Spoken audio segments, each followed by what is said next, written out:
Here's your Beal and Hebert starting lineup. Lance Beal, Turlings Catholic. Kenny Hebert, Catholic High. Stephen Williams, STM. Don Connett, USL. Alan Haney, Catholic High. Gabrielle Romero, Sacred Heart. Beal and Hebert, Acadiana's hometown lawyers.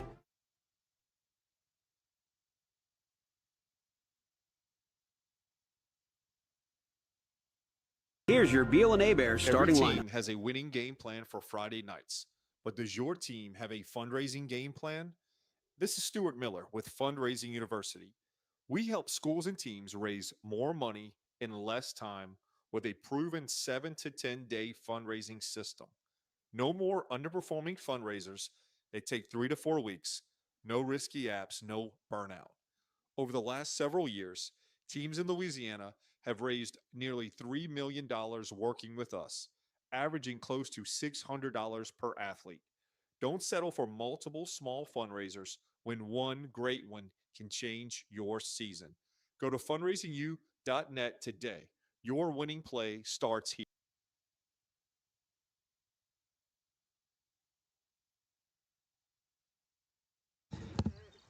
Welcome aboard, ladies and gentlemen. Jordan Taylor, Marshall Leffner, and Braxton Hamus ready to bring you high school baseball opening day here from Tiger Park. Barre Breaux High School, Port Barre High School. Coming up next, Marshall Leffner, Braxton Hamus. What's going on, guys? Another baseball season upon us. Opening day. Blessed to be here. Blessed to be able to be at a ball field. No weather across the state, so I'm sure everybody that wanted to play a game today is doing so. And we are thrilled to be able to bring opening day to you on Under the Lights. Looks like those uniforms for this evening. Barre Breaux are the home whites, white on white, and Port Barre will be wearing their black on white. Braxton Hamus, what's going on, my man? Baseball season is here, live on Under the Lights. I'm glad to be here. Beautiful weather for opening day. Two teams that I didn't see much of last year. I covered a lot of Eunice High baseball last year, just keeping the flow of announcing. But I'm glad to be here. I'm glad to be on the road, seeing some new teams. We get to see the ones today, get to see some really good pitching. Absolutely. When we go into this one, we have a veteran at the helm, if you would say, Marshall. And then you got a newcomer that's here at the block, but not a newcomer to the high school. He's an alum here. He played ball here.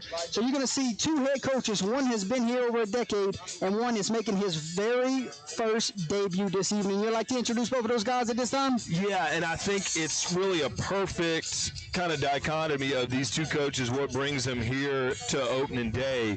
Of course, you mentioned the skipper here for the home team, Coach Gabe Cormier. 27 seasons total here at Barre Breaux, wow. The last 4 as the head coach.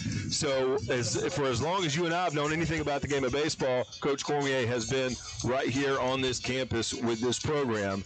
You mentioned another guy that represents his baseball program better than any is first-year head coach for the Red Devils, Chance Mistrick. He, on the other hand, has been all over the world, literally, has been a Marine Corps veteran, played at LSU Eunice starting in the spring of '09, two-time All-American, national champion, drafted by the Los Angeles Angels in 2010, and he's coached all over South Louisiana, Turlings Catholic, Grand Lake, Opelousas Catholic, Riverside, and has really just brought all of his experience here to opening day at Barre Breaux. So two coaches that have had different paths to this field today, but both lifetime baseball guys and great reps of Louisiana baseball. Absolutely. Braxton, when you look at this early season, you want to see two teams get off to a good start, but also you want to see both pitching staffs get off to a good start. Talk to me about how important it is for somebody to set the tone on the mound here early. It's important to come set the tone and set your season off right with a low ERA. You don't want to see your team get tagged heavy. You're the one. You're the guy that goes out there, sets the tone as a dominant pitcher. It's going to show a lack of confidence if that guy goes out there and he gets hit early on. I think both teams are going to come out here, send out the ones, and I expect to see some good strikeouts, but a flash of hitting too. You got two really good number ones right here. You're getting a good look right here of Coach Chance Mistrick into your living room screens. If you have not hit the like and share, go ahead and do that at this time. Moments away from first pitch, ladies and gentlemen.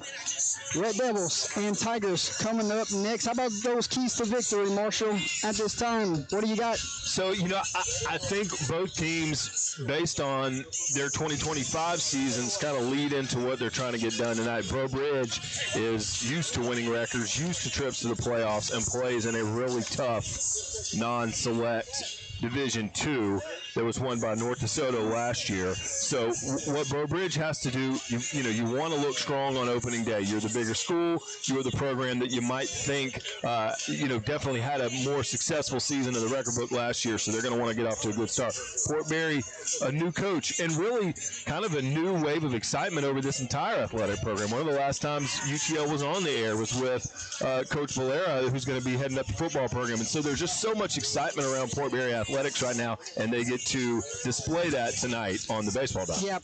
These teams have met the last 5 meetings. 4 of the 5 have went to Barre Breaux, and 2 of the 5 went into extra innings. You guys got it from here. I'm gonna head on down to the field, and we will see you in a moment. How big of a thing is errors today? You're coming back, a long break from the season. Got to get into this errors. You got to play clean defense, and you got to better settle down. Yeah, and look, we've talked to a lot of head coaches kind of getting ready for the season, and without really any exception, fundamentals have been what they've said that they've harped on. Whether they are senior laden, whether they are really getting a lot of new guys in their starting lineup. Coaches all over the state have talked about how important the fundamentals are on defense, because those are the things that you can definitely control. There's a lot that happens from a hitting standpoint that, the ball's got to go, a certain way that's going to help you. Pitching, some teams are deep in their bullpen. Some have 1 or 2 guys that have to carry a lot of the innings. But defense, you have all 9 guys there that can make a difference and that can do their part on defense. So that's what typically in the winter, as teams are getting ready for opening day, defense and those type of fundamentals are what teams are focusing on.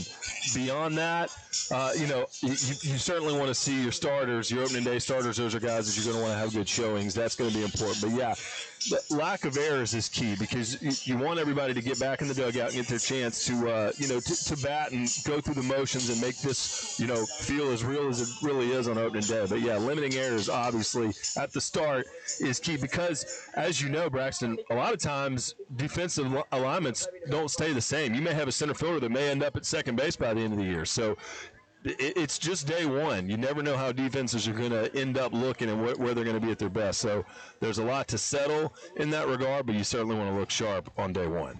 And I know both of these teams have probably played in a couple of scrimmages, a couple of jamborees, but the difference is, your starting guy that is going to be your day one starter, he might throw 20 pitches in that jamboree, and they pull him after that, let some younger guys get into the rotation. But here, he might get upwards to almost 100 pitches here tonight.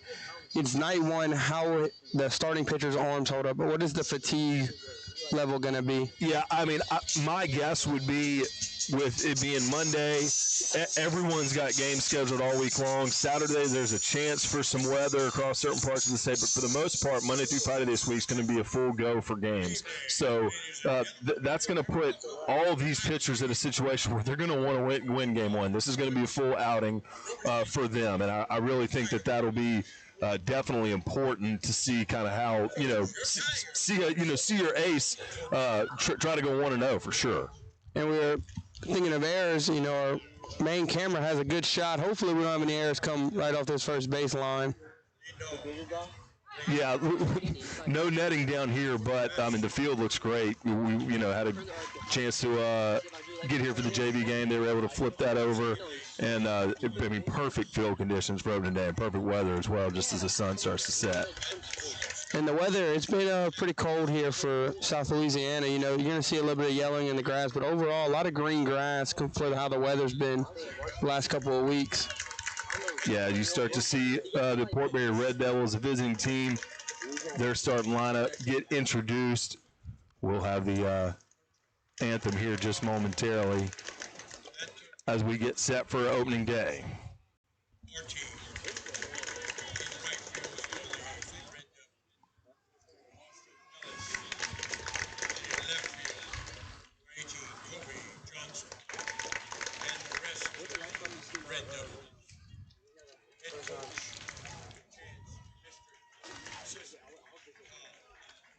Yeah, this will be game one for head coach Chance Mistrick as the head coach of Port Barre.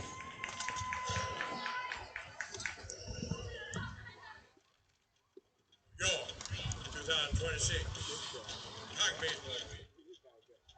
Leading off. Playing shortstop. Number 9. As here comes the Barre Breaux Tigers out of their respective dugout. Yeah, they're going to lead off with shortstop Sam Arminer. Their catcher, Ben Ellender, number 4, is going to hit 2-hole here on opening day. Got a designated hitter in for the second baseman. Chase Broussard, number 2, is the second baseman, but Canyon Ardwan will DH for him at the 3 spot. Bryce Malonzo, the pitcher, number 17, is going to bat cleanup for the home team. And center fielder, number 12, Kyson Robert, is hitting in the 5-hole tonight. Evan Terrio, the third baseman, number 3, batting 6. Kristen Camacho is the right fielder, number 1. He bats 7th, and he's followed in the 8-hole by Charlie Frederick, number 16, playing first base. The 9-hole tonight for the Tigers is number 13, the left fielder, Kai Lalonde. And like we mentioned, head coach Gabe Cormier takes the field with his staff in his 4th season as head coach as we get set for the national anthem. The flagpole broke the flag and the singing of the national anthem by Mr. Ray Arnold.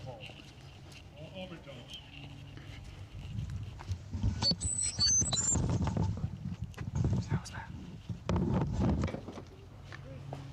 Well, say, can you see by the dawn's early light what so proudly we hailed?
For the land of the free and the home of the brave.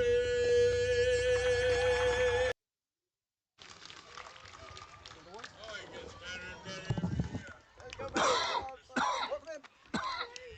Welcome in, baseball fans. Jordan Taylor back in, I guess we can call it the right field landing down here, Marshall. Ready for first pitch. How's that? The introductions are good. Field cam look good. Beautiful, yeah. Sun just set behind the tree line, and it is a perfect time for first pitch. Looks like we will have number 7. Will be on the bump. For the Barre Breaux Tigers, number 17, Bryce Malonzo. Yeah, batting cleanup as well for the home team. And again, yeah, I mean, if you're Port Barre, you certainly want to try to not go 1, 2, 3 here in the top of the first. What have you seen from Malonzo here early through his warm-up pitches? Yeah, I mean, both starting pitchers that we looked at in the bullpen pregame, just nice, smooth delivery, nothing too fancy, and you didn't really see him trying to overthrow or overpower anything, which I highly doubt their pitching coach is going to want them to do on day one. But you saw both pitchers just trying to ease in and, locate that fastball in the zone. So, I'm sure it'll be a fastball, change-up day for a lot of these pitchers. Hey, I like this approach from Barre. You got every batter out right now getting their timing. Good on from the catcher. We're moments away from UTL Baseball Game of the Week, Barre Breaux, Port Barre. Enjoy the game, ladies and gentlemen. If you're trying to find us on the YouTube page, you can type in UTL Sports number 4. And that's where you can see it. 1, 2, 3, we go here to start the top of the frame. Sebastian Stoop will lead it off for the Red Devils, followed by Ross Higdon and Seth Smith. Yeah, that breeze just started to come across the field right as first pitch is ready to be thrown. First pitch of opening day. Here it is. And it hits them. And the Red Devils will draw a leadoff base runner by the way of a hit by pitch. Really not that surprising as teams try to settle in. Like we said, just trying to not overthrow, locate that fastball. But Red Devils get their leadoff man on, so they're already in business.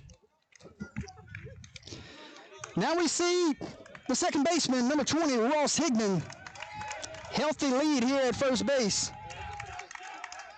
And we'll see if they put him in motion early or if we get a little small ball action here. Probably want to see a pitch after the hit by pitch, wouldn't you? Yeah, you definitely look at their 1-2 hitters. Look like they're guys that are made for speed. And back over here, ball gets by and he's off and running. Stoop's gonna slide in safely to second base, and the Red Devils got something cooking here early. Yep, one pitch thrown. They got their leadoff man on second with no outs. And still an empty count at the plate. Yeah, now if you're Coach Mistrick, now what do? You try to move a runner here, or you just let the count play out? Yeah, I mean, I think you've got to make that starting pitcher come to the strike zone. I mean, for the most part, coaches are going to want their hitters to make that pitcher come to them. So they're going to wait and see if he can throw a strike before they probably react and do anything else. Stoop with a lead at second. Armator keeping them close. Yeah, and look, speaking of close, that might have been a close play at first if Frederick could come up with the pickoff throw. Here's the pitch upstairs. Runs the count 1-0. A lot of options here if you're Coach Mistrick. Yeah, and really one option if you're Coach Cormier. Just get your pitcher to settle in and locate. And you have the lineup call before the game. You have a grade here for the pitcher. The 1-0 downstairs runs the count 2-0. Well, 3 pitches, 3 balls so far. And again, both coaches said it was their opening day starter. They're running out. Ross Higdon stares at a 2-0. Hitters count here. Here's a pitch. Called strike there at the knees. Yeah, there's Malasal's best pitch of the day. Bent his back a little bit. Low in the zone. Now he saw a strike. Maybe he can get a couple more. 2-1 on the batter. Malonzo from the stretch fires downstairs. And it's 3-1. Yeah, not bad of him to start aiming low these past couple pitches. If you're going to miss low. Now he's just got to battle back from 3-1. Seth Smith waits on deck. Will he have 2 aboard with no outs? The 3-1. Call strike on the corner, and it runs full. You can see Mistrick and Stute in constant communication. They've got their eyes locked before the pitch every single time. You look at the outfield depth here. Stute might be able to score on a base hit. And I try to go back to second base, not in time. And it is preseason for us, right? Yeah. I got to follow the action. Well, again, you notice Stute and Mistrick are in constant contact over here right now. Full count, no outs, runner at second. Here's the pitch, downstairs, walked him. And we got runners at first and second, and here comes the junior, number 21, Seth Smith. And we will get an early conversation from the pitching coach here at Barre Breaux. Your thoughts here on the situation? First and second, no outs. try to get a ground ball here, would you say? Yeah, and I mean, Melanson, again, when he's been able to find it, he was right down the middle, and again, kind of in the lower part of the strike zone. So he's seen it enough times since the game's begun for him to be able to find it. Probably just needs to settle down and, go back to his warm-up routine and just kind of get used to it.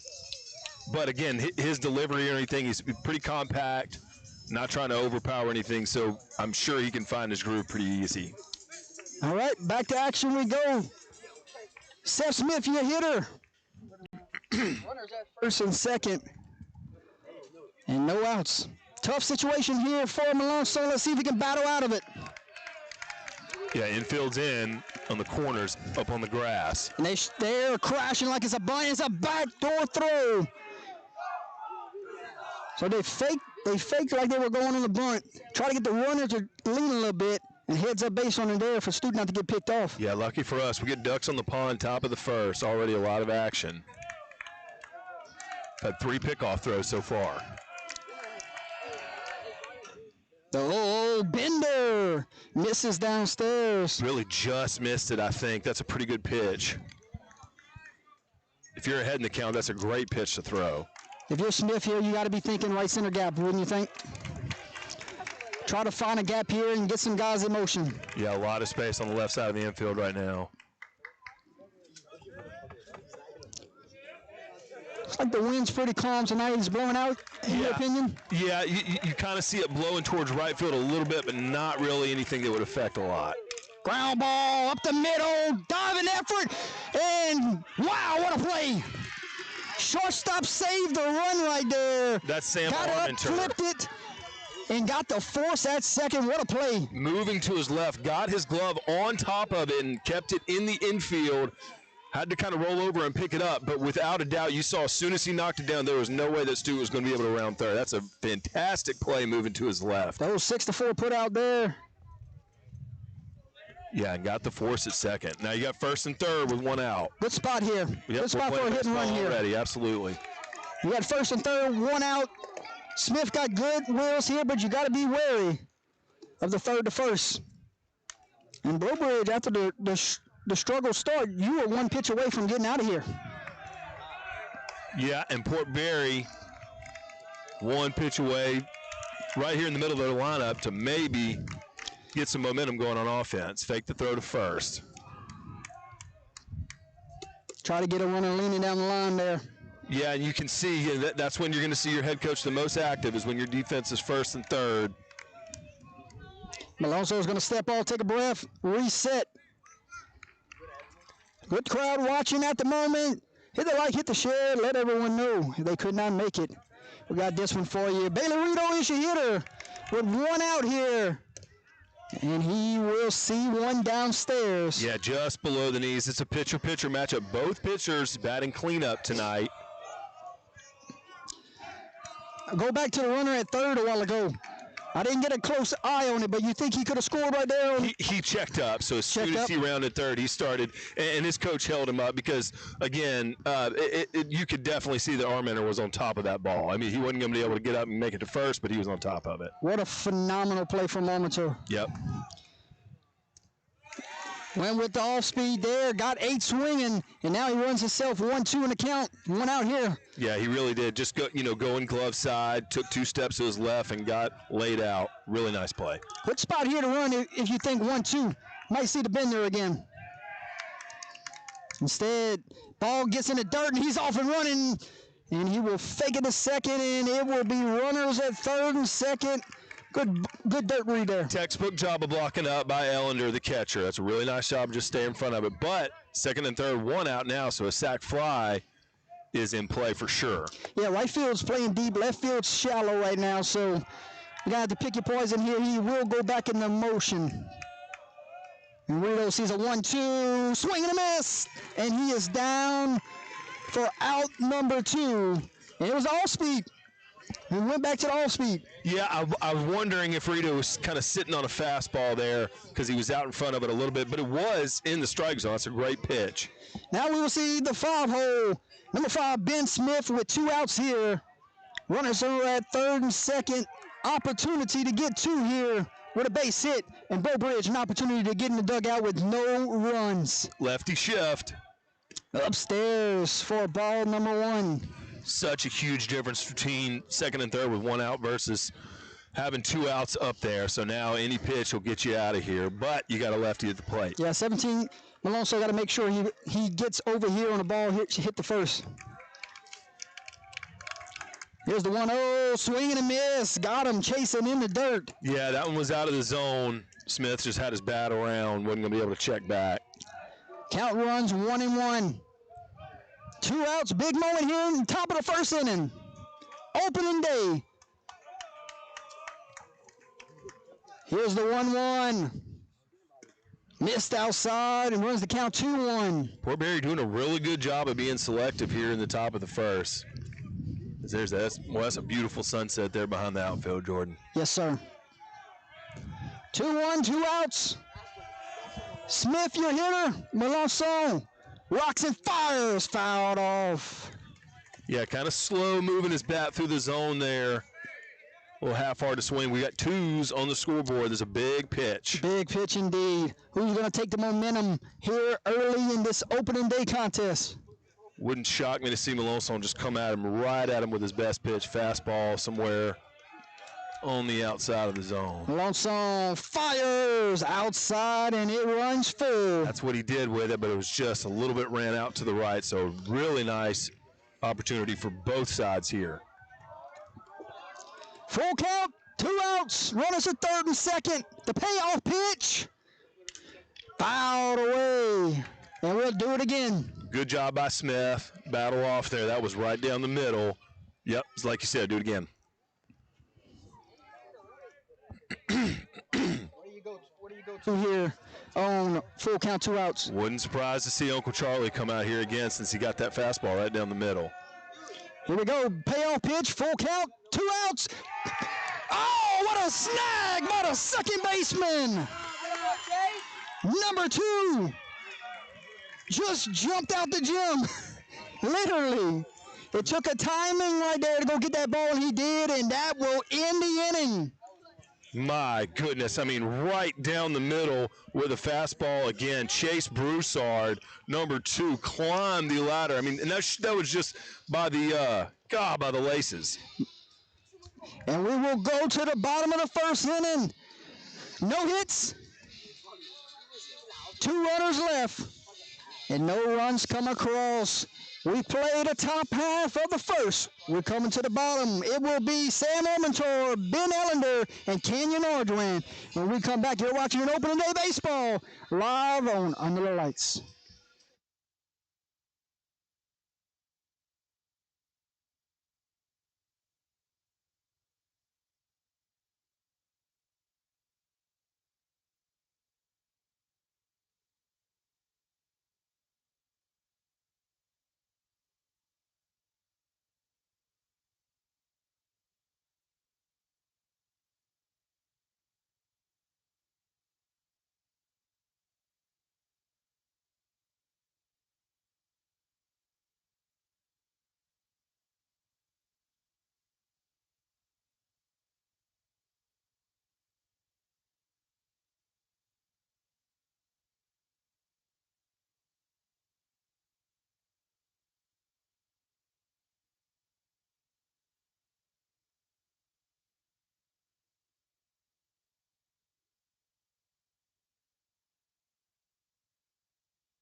Welcome back, ladies and gentlemen. Bottom of the first inning, we go. It will be 1, 2, 3 for the Tigers. Ormentor, Ellender, and Ordwin. On the bump, heads up right here. Heads up. We are in foul territory. We're in the landing zone for sure. Yes, sir. On the bump for the Red Devils, it will be number 8, Bailey Rito. Hard throwing right. righty. Yeah, we had a great view of him in the bullpen pregame, and again, just nice over the top, smooth delivery. Kind of looks like Kumar Rocker out there. Doesn't really throw like him. Just he's really smooth off the rubber. So I'm looking forward to seeing him. I mean, again, you mentioned pregame. That's their best arm, so we get a chance to see what he can do. A lot of speed in the outfield here for the Red Devils. But Barre Breaux love to play small ball. Keep that in mind for some surprise bunts here this evening. And they love to run the bases, so that's also something to keep an eye out on as we go to the bottom of the frame. Yeah, Braxton mentioned pregame. I mean, your opening day starter is going to want to have a good showing, so we're glad to see that battle. First pitch from Rito, taken downstairs for ball number 1. Yeah, both pitchers take a little inning or so to settle in. Not going to be shocking to see that happen. The 1-0 upstairs runs it 2-0. Rito working pretty quickly. He gets that ball back from the catcher. Ready to go again, working full windup. 2-0, hitters count here. Called strike on the outside corner. We'll run it 2-1. Yeah, Armenter check swing there, but you're right, it was right down the pipe. We're getting blocked right here by the first base. The 2-1 upstairs, run it to 3-1. Both leadoff hitters. What do you think? You think I should move here a little left to try to get pitcher and catcher? 3-1. Swing and a miss. Runs it full. So our second full count of the night. Armenter already made a great play in the field, got a chance at the plate. You're right. Make an impact. The 3-2 pitch outside, and he walked him. Lead off base runner for the Tigers. And we will see Ben Ellender, the catcher, with a runner on here. Yeah, but Rito really coming with some velocity off that right arm with his fastball for sure. If he can start to locate it, it's pretty much dark on the field here now, so he can get in the groove here if he can start to locate that speed. You got to remember, early season, you have to go and find your mechanics early, right? Yeah, and we've heard coaches talk about that nonstop during the preseason. Fouled out of play. Yeah, And you know what? And you know what? Real quick, we do have a foul ball sponsor each game. If anyone wants to buy it for the next time we call a game together. We've had 2 already, so yeah, numerous opportunities to get a shout out there. Now go ahead, finish what you were saying. Yeah, look, we're talking to coaches preseason. They're not focused on hitting bombs. They're not focused on everybody's batting average and slugging percentage. They're focused on fundamentals and throwing strikes. Those are the things that they control. So, you've heard every coach just repeat that same thing. So both teams, you got to think that's where their focus is tonight. The 1-1 upstairs runs the count 2-1. You got to think both of these pitchers pitched Saturday also in the Jamboree. So probably limited action, maybe an inning, a couple batters. What would you think here? It can take some time to find the zone. Speaking from experience, it can take a little time to get settled in. But both pitchers, you think that they will at some point here in the early innings. You saw the Red Devils get 2 runners on with no outs. Right now, Barre Breaux are starting to do the same thing. Yeah, both leadoff hitters have had a chance on first base here. The 3-1. Ball 4 on the outside corner. So first and second again, just like the top half of the first inning. And another mound visit. Yeah, we'll have a meeting between players here as we go first and second, and it will be the DH, number 5, Kenyon Ordwin. As we get another runner in here to run for the catcher, number 15 will be your runner here at first base. Yeah, the DH is in tonight for the second baseman, Chase Broussard, but Chase Broussard has earned his just made a phenomenal play already. I mean, that saved 2 runs for sure. And, I mean, that was just at the absolute top of where he could have jumped to snag that ball, kind of moved over and got it. So he'll hang out in the dugout for now. But, man, just can't get over how great that play was, especially from this angle. Good spot here from Ordwin. RBI opportunity.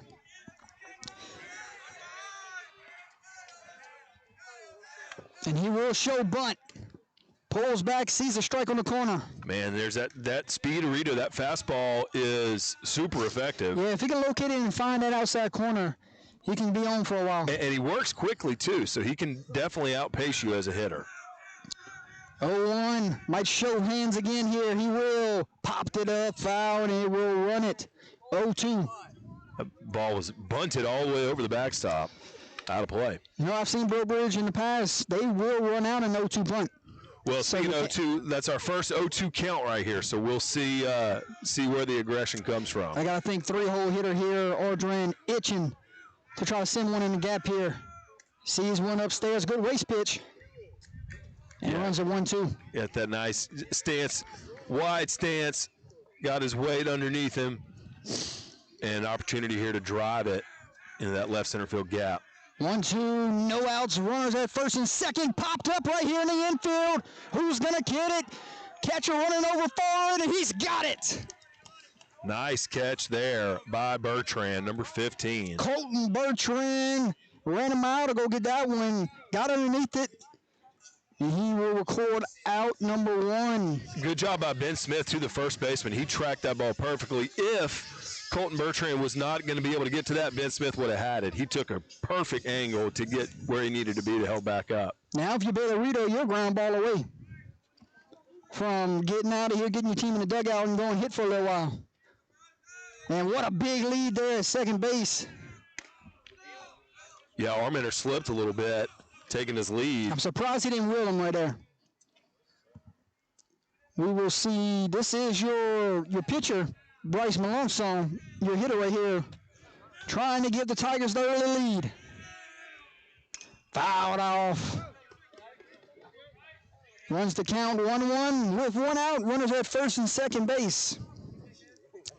15 came in to run for the catcher.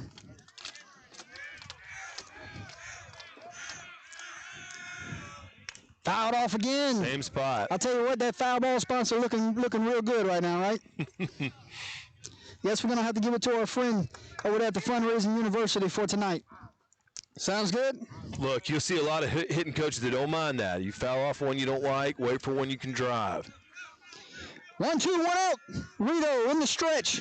Rocks and fires. Oh, what a pitch. Went off speed, just missed inside. Yes, he did. Runs the count 2-2, 1 out. Was that a changeup? What do you think that was, Jordan? I don't know, the knees buckled though. After this pitch, I got to do a little shout out. 2-2, 1 out. Downstairs, runs it full. Shout out to the catcher that just made the play. His birthday today. So Bertrand. Colton Bertrand. So just made a play and it's his birthday today. How about opening day birthday? I like that. Look, where would you rather be? Full count, 1 out. Might see the runners on move here, and they stay put. And he draws a walk here to load him. Really close pitch. I think it was a little up and out of the zone, but that is a really nice job by Melanson to keep the bat on the shoulder there and get a free base. They're loaded with 1 out, and he will see center fielder Kyson Rebert. Get a courtesy runner for Melanson. Number 7 will head in to run. That is Cayman Terrio for the Tigers. Big spot for the Tigers. Red Devils are going to play their infield in here. They're going to try to cut down the run at home. Upstairs and got nowhere to put him right now. Yeah, and you really need to see the mechanics for Redo just kind of get consistent here to where he's coming downhill every time.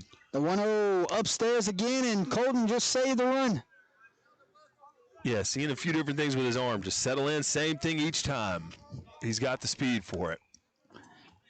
Struggling with some command right now, but if you're Barre Breaux, 2-0 right now. And look, if you see it, you gotta take it right here, right? I would think so. 3-0. Yeah, and I was just about to say that.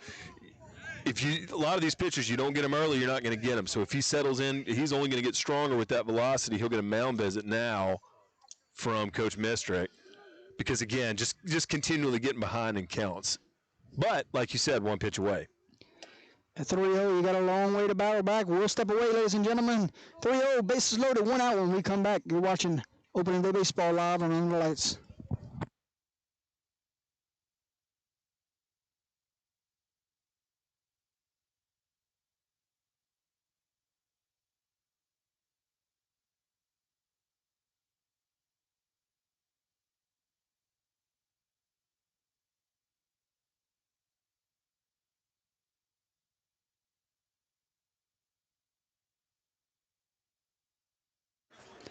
Coach Mistrick been on that mound a lot of times in his career, so he's been in these type of situations before. How crucial is that to have experience like that? Yeah, look, I mean, this is a spot that you want to be in. Why not?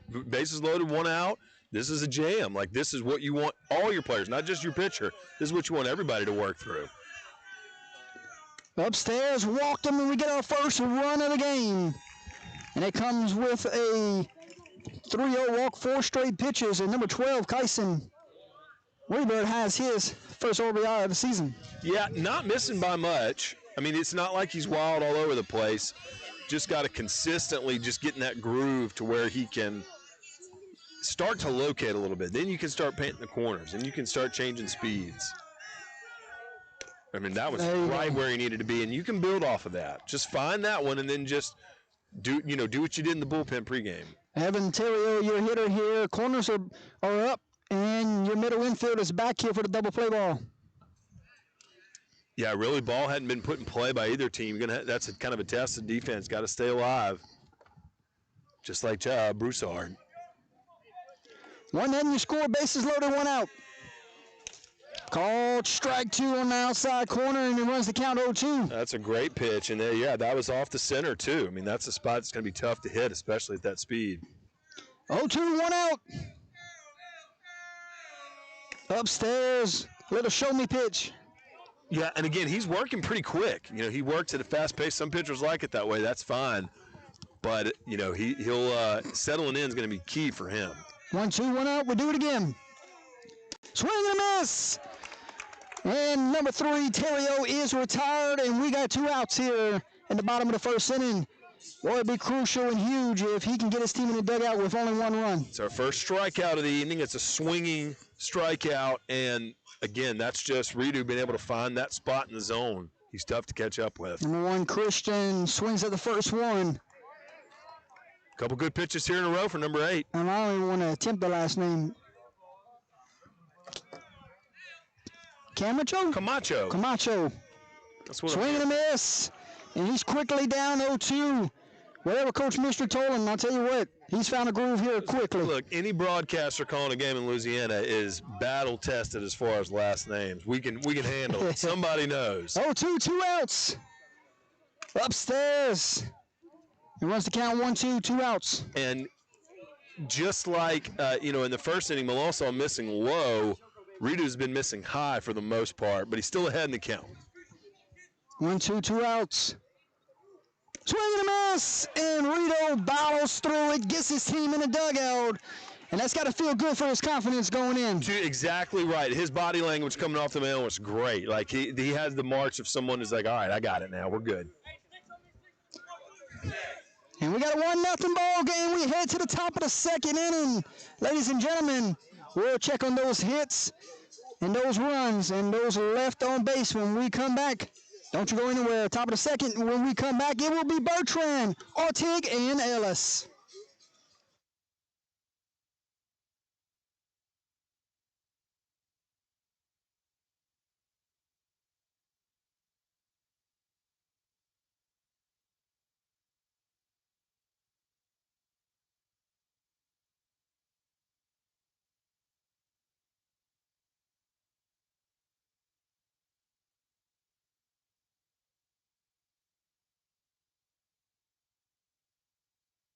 Scoring recap for the Tigers. 1 run scored on no hits, no errors, and left 3 stranded there to end the inning.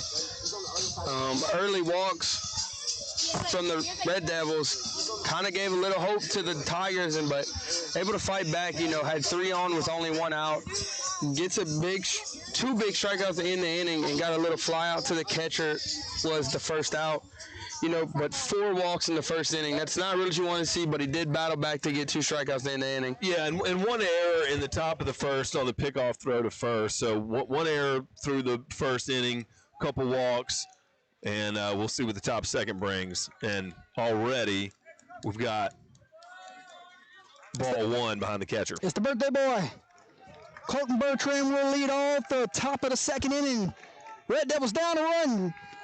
And then Malonzo back out for his second inning of work. And we got a foul ball. Fundraising University foul ball. Really nice pitch there by Malonzo. Just nice over the top, right down the middle. 1-1 is your count. Bartig waits on deck. 1-1, swing and a miss. Count runs 1-2. What have you seen different so far here from Alonso as he's tote the rubber here in the second inning? Well, so this looks a little bit more like pregame, which that's all it takes. Just relax. Relax and pitch like the batter's not there. 1-2 misses upstairs. Runs the count 2-2. And it'll be key, both these defenses. Ball's not been played too much. Got to stay ready because any second now that ball's going to come your direction. The 2-2.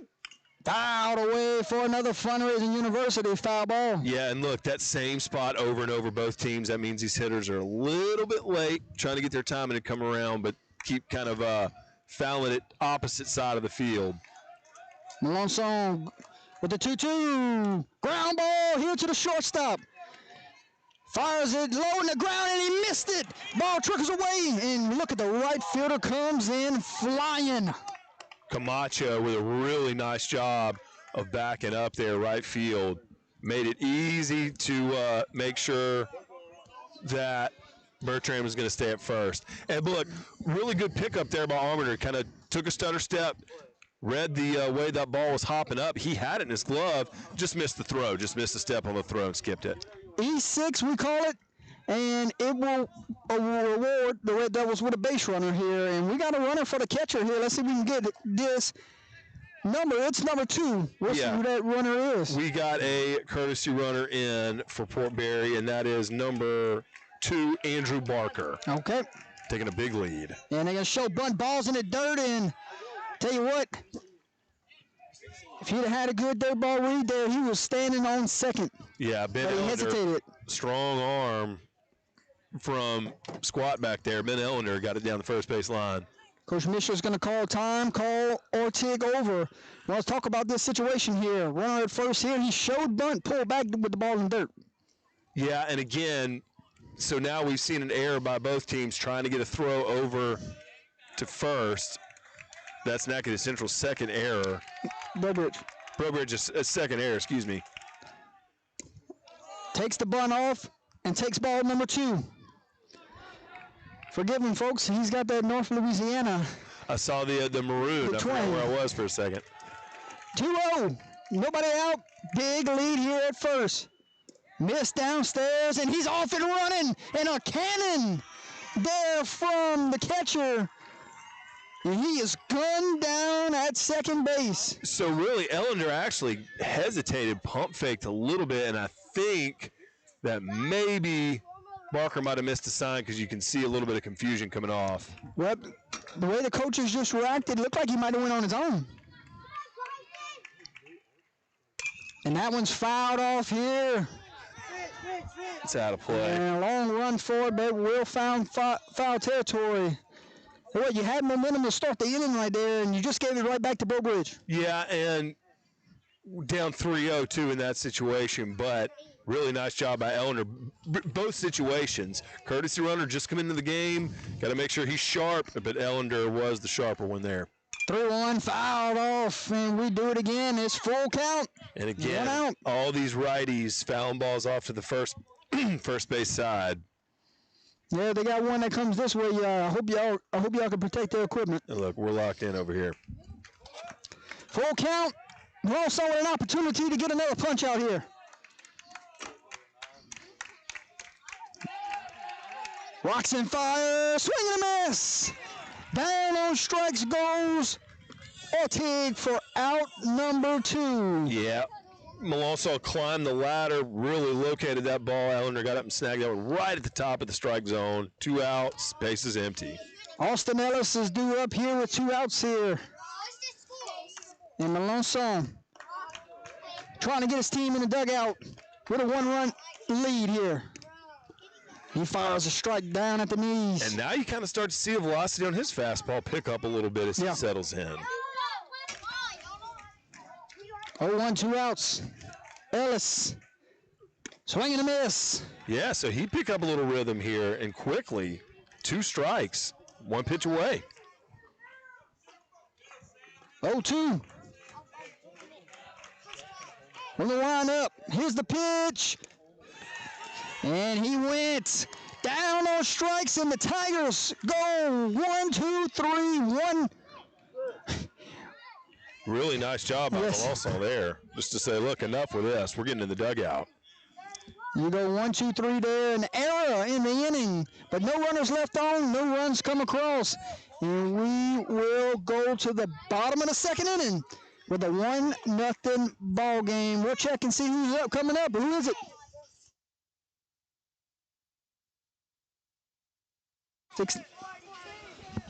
Yeah, it looks like 8-9-1. Looks like 8-9-1. Charlie Frederick, Kyle alone, and then back to the top of the lineup. Sam Armentor. When we come back, ladies and gentlemen, 1-0 your ball game. Bottom of 2nd we go.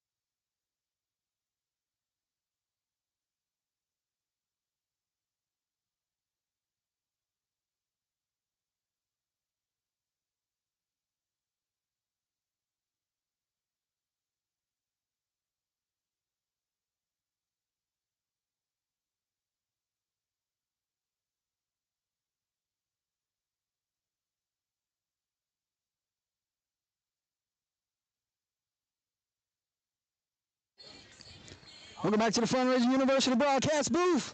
Bottom of the 2nd inning we go. It's 8-9-1 in the lineup. 1-0. Bottom of the 2nd inning we go.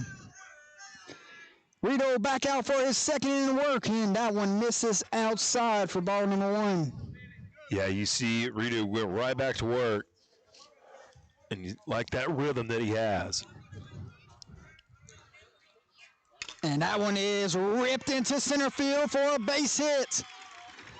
And the 8-hole will lead off this inning. And that's your first base hit of the game for either team, and you saw Frederick, man, once he got back, look straight over to his dugout, try to fire his guys up. Charlie Frederick with the first hit of the game. And this looks like bunt time here. You move a runner over, and you let the top of the lineup go do some damage with a runner at second. What you think? Yeah, see, Frederick just took a sign now. Redo steps off. I think the 9-hole showing bunt here. Let's see if he can do a job. And he will show bunt, and he does get it down, and Rito's got one play here, fires it over to first, and a job well done from the 9-hole, Kyle alone. Yeah, a really nice play there by Redo to pick it up, really good field, and throw over to first. But like you said, that's perfect execution from your 9-hole. Now you're back up at the top with the runner in scoring position. RBI opportunity here for the top of the lineup. Last time he was here, he walked to start the frame. Sam Armentor here for his 2nd plate appearance. Yeah, this time with a chance to get an RBI. Rito goes from the stretch, went with the bender there, and Armentor almost went hacking. And it'll be interesting to see how Barre Breaux settles in with that pitch, because he just about took a swing at it. But as they get used to Rito's off speed. The 1-0. Long wait in, and he rips one into left field. Long run forward, and the left fielder has it, and he will tag here. Seth Smith takes it in, throws it to third, not in time, and heads up base running there from Frederick to move into scoring position. Perfect jump. I mean, as soon as that ball hit the mitt, he was off and running. The ball's a little bit out of the strike zone, but really a nice job by Armenter to get around on it. That's the first pulled ball in the air we've seen today, and it moves a runner. Armator whip that one just right at the left fielder. Kobe Johnson camped underneath it, got it in. Runner advanced 90 feet in. Here we go. 2-hole will be up Ben Ellender. And Ben also walked his last plate appearance. Yeah, I wouldn't be shocked if that might have been part of the call. Look, just get in the outfield. If you move him over, that's fine. Yeah. So if you need to sacrifice him, we'll get a runner on third and see what we can do. Well, what a job there from Frederick. The ball was facing him right there.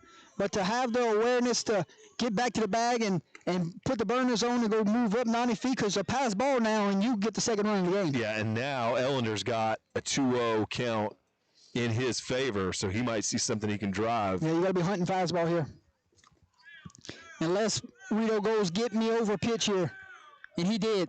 He went to get me over, but it fell in the dirt and it's 3-0. You got a base open here. It's a good but pitch. It's the 3-0 waiting on deck. It's a great 1-2 pitch or something like that, and it almost clipped the strike zone, but way ahead now is Ellender.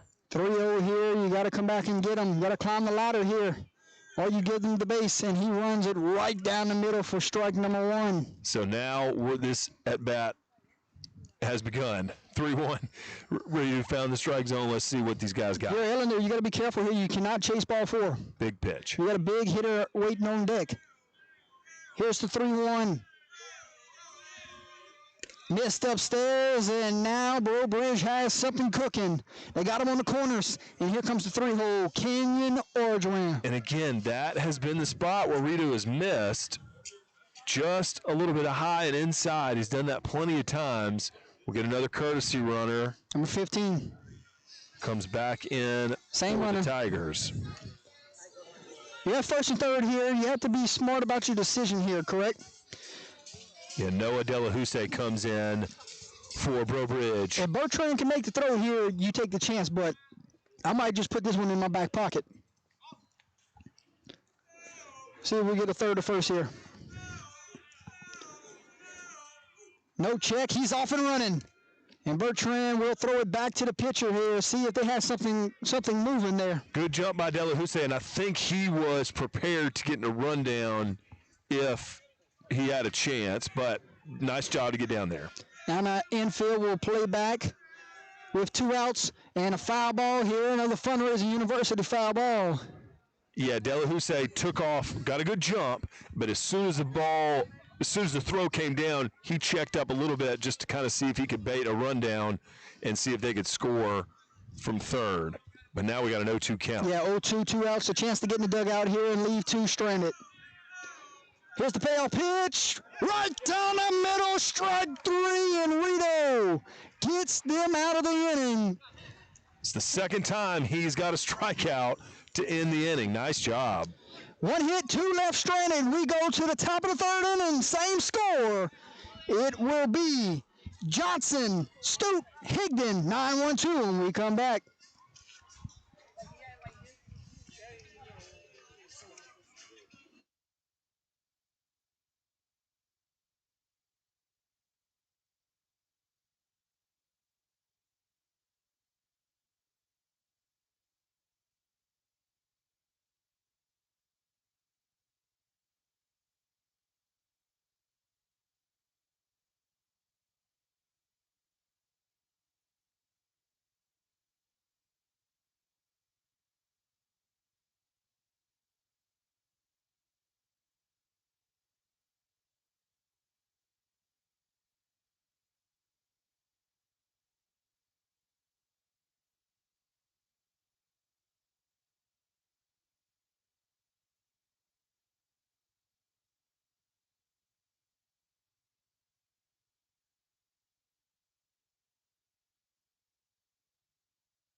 The 9-hole, number 18, Kobe Johnson, that just made that play in left field, will lead us off here at the top of the third inning.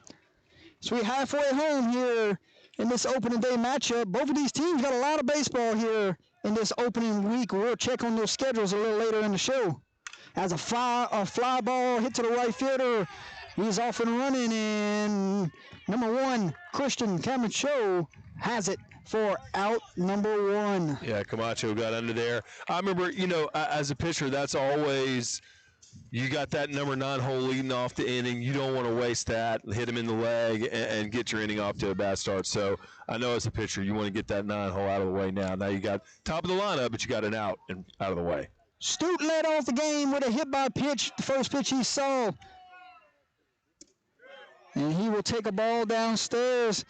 He's got a lot of speed. If he can get on base, he could do a lot of damage on the base pass. Yeah, just needs to see a couple pitches. That's only the second one he's gotten to see. The 1-0, 1 out here. And ground ball. Make a play, coach.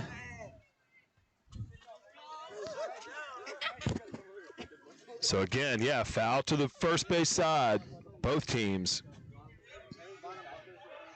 The 1-1 here from Alonso, moments away. He's got 1 out. Facing the top of the lineup in a swing and a miss. That's a healthy cut there from the leadoff hitter. Yeah, and look, Melosso's done that to their entire lineup throughout this game. Good job. 1-2 here. Do you go back with the speed here, or does he try to change speeds here? The 1-2, 1 out. Upstairs, misses. And runs the count 2-2. Yeah, you saw him kind of flip around to that. I think that one might have just got away from him. You could tell by his reaction. He's already ready to come back. The 2-2 downstairs, and the count runs full. Higdon waits on deck. 1 out here, and a full count payoff pitch here from Alonso. Who's going to win the battle? The 3-2. Ground ball is going to be a tough play. Armature goes up, grabs it, fires it across. 6-3 put out for out number 2. And you could see the shortstop there. He missed the throw on the last one. It's kind of a similar ground ball he got the pickup, but you could tell he took 1 extra half second to make sure he settled in, stepped left, threw right, got a nice throw across the top. And you're Armature, you got to go get that ball because Stu can run. Look, that's 3 times tonight he's flashed a glove over there. Good defensive shortstop. 2 outs here, and steps into the plate is Ross Higdon. Yeah, every single inning that Port Barry's been up, Armature's made a play over at shortstop. Higdon walked his last plate appearance, and he swings with 1 upstairs. And that's going to run the count 0-2, 2 outs here. And you see how quickly, several times, Melosso's been able to do that after that first inning, get ahead quickly. That rhythm. See, now he'll get a new ball back, and he's already ready to go out of the windup. Yes, sir. He's on the bump. He's ready to go. You think he's found his rhythm or what? You see that a lot these days. Pitchers are willing to work quickly. 0-2 downstairs. In the and Higdon not fishing at it. You've got pitch clocks in a lot of leagues these days, so I think pitchers are learning to work quick, stay in a rhythm, be ready to go, have that stamina. If we see another batter here in this inning, it will be Seth Smith. He waits on deck. Can Higdon pass the batter? Can Melonso get his team in the dugout? Downstairs for ball number 2. Now you see him kind of ahead in the count now to start to experiment with some of that off-speed stuff. But we got 2s on the scoreboard. Who's going to have to come back here, try to get the home team back in the dugout. Big pitch here from Melonso. What will he go to here with 2s hot across the board? Here's the pitch. Fly ball might stay in. Catcher's giving it a look, and it will sneak out of play here. Now we will do it again. So 17's kind of been able to mix, kind of go in his bag a little bit as far as the different kind of pitches that he's able to throw, mixing in off speed with a fastball, kind of keeping these hitters guessing. That's where they're fouling it off so much. 2-2, 2 outs. 1-0 your score. Top of the third inning. Here's the pitch. And he slowed it up there. Ground ball to the second baseman. Gloves it in time. 4-3 put out, and that will do it. Red Devils go 1-2-3. No hits, no runs, no one left stranded. And we will head to the bottom of the third inning in a 1-0 ball game. Stick with us, folks. We'll see who's coming up. It will be 3, 4, 5 in your lineup. Kenyon Ordran, Bryce Malone, Kyson Reber when we come back. in a 1-0 ball game, bottom of the third. You're listening to Jordan Taylor. You're listening to Marshall Leffer, and you're listening to Braxton Hamus. We'll be back.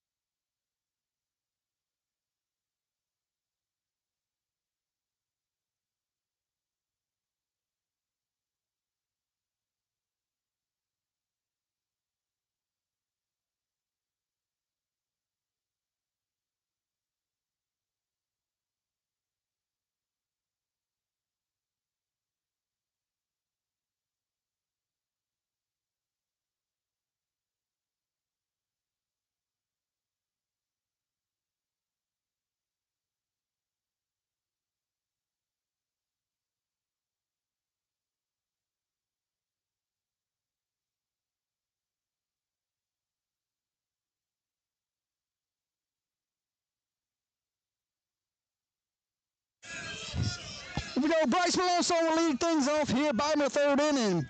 Doing a fine job on the bump. Boy, he'd like to give his team some insurance runs, wouldn't you think, here in the third? Yeah, like we mentioned, Redo the past 2 innings has walked off the mound after ending the inning with a K. So Port Barry's going to start and go with him for now. 1-0. Misses outside, runs at 2-0 here. Hitters count here for your 4-hole Bryce Malone. Yeah, right here at the cleanup spot. 4-5-6 to start the inning for Barre Breaux. And he was there. He was gearing up for a 2-0. But late again. Yeah, look, if you're a foul ball sponsor, a car dealership would have emptied the lot tonight with all the foul balls. 2-1, no outs. Swing and a miss. Good cut there from Malone. Just missed it there. And now Rito's battled back to make this a 2-2 count. Yeah, I would love to just kind of see him ahead in a few of these counts to see what he could do some of his off-speed stuff. The 2-2 missed upstairs, and he runs full. Plenty of full counts for him tonight. But he's battled back plenty. Full count, no outs, and a 1-0 ball game.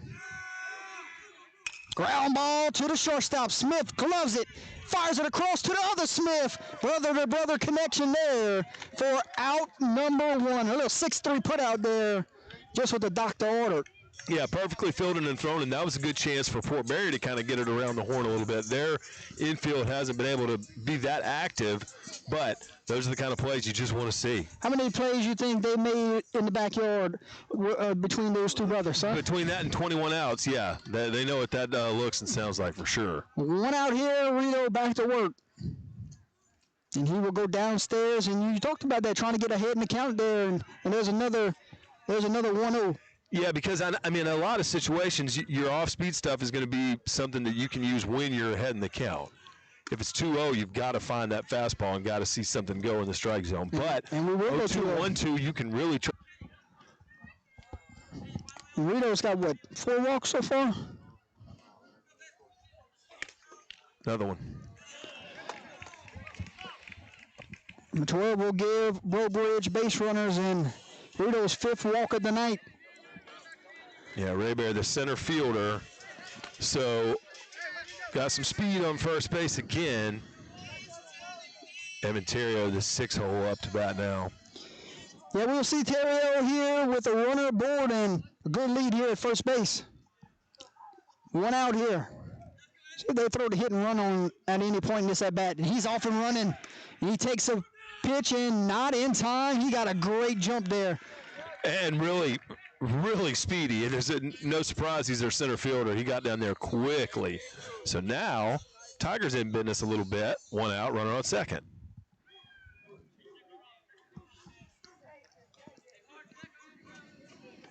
Runner at second, 1 out. Your hitter is Terrio, the 6-hole, third baseman. Would love to extend this lead here. Yeah, he's got a big lead at second. And he's showing bunt, pulls back here. That's a really nice job there by Terrio. And you got to think to yourself, Coach might have just wanted to see what the defense was in. But for him to get that bat out of the zone and take that ball, nice job. Might have wanted to see if he could steal one with a third baseman crashing right there. Yeah, the shortstop is over at second base right now. Big gap over there. 1-1, misses downstairs and runs the count 2-1. And again, really good eye there by Terrio. Both of those pitches You could have seen someone chasing. He did not. Coach Misher takes a couple steps out of the dugout. Starting to itch a little bit. 2-1, 1 out. Good lead there at second. Misses downstairs, runs the count 3-1. Waiting on deck is number 1, the right fielder, Christian Camacho. So to Rito's credit, missing low here at this at-bat. Not going to get hurt. High in the zone. 3-1, got a batter back here for Rito.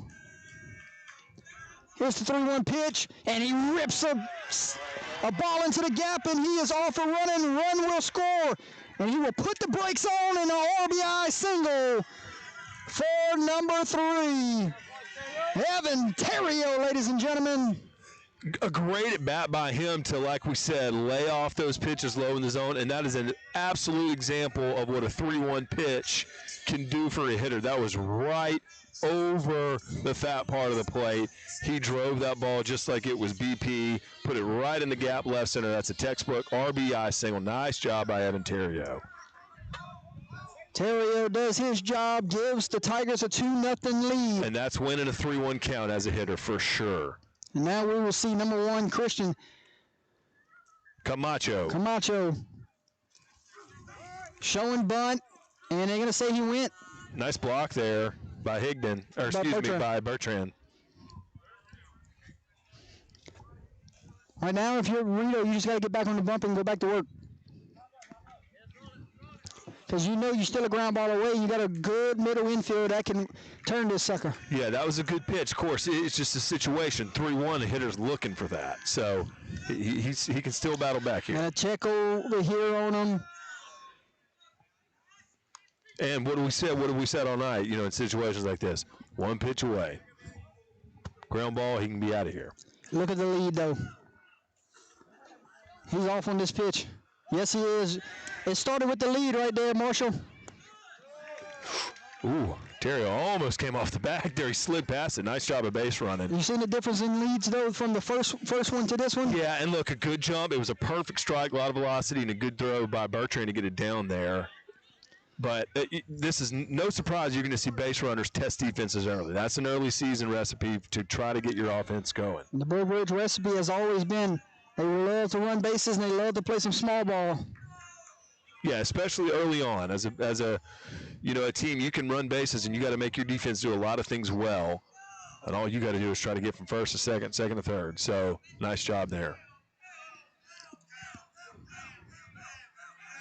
Here's the pitch. Swing and a miss. And number 1 is retired on strikes, and that will be out number 2. Yeah, Rito can get out in front of these hitters with that fastball. He's been able to do it every single inning. And Frederick is up here. Last time he was aboard, Believe he got on base. Yeah, that single back up the middle. Yeah, he led off the inning with a single in his last appearance. If he gets a 2-out hit right here, he can give the Tigers a 3-9 lead. Good eye there. And the way Malone song is starting to get in the groove right here. Yeah, and Rito not missing by much. It's a great job by these Barre Breaux hitters to not chase balls out of the zone. Yeah, long at bats. We'll see what his pitch count is currently at. And they're going to take a look through it into center field. And they're going to call a balk right here, Marshall.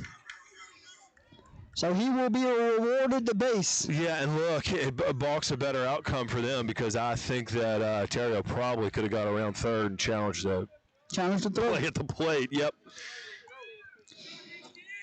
So Rito is out for his third inning of work here. Runner threatening 90 feet away. And that was his 67th pitch. Yeah, look, home plate ump's not giving him that fastball high. And good job of the Tigers to wait on it. 2-0 misses outside. You got 3-0 count here with the 9-hole waiting on deck here.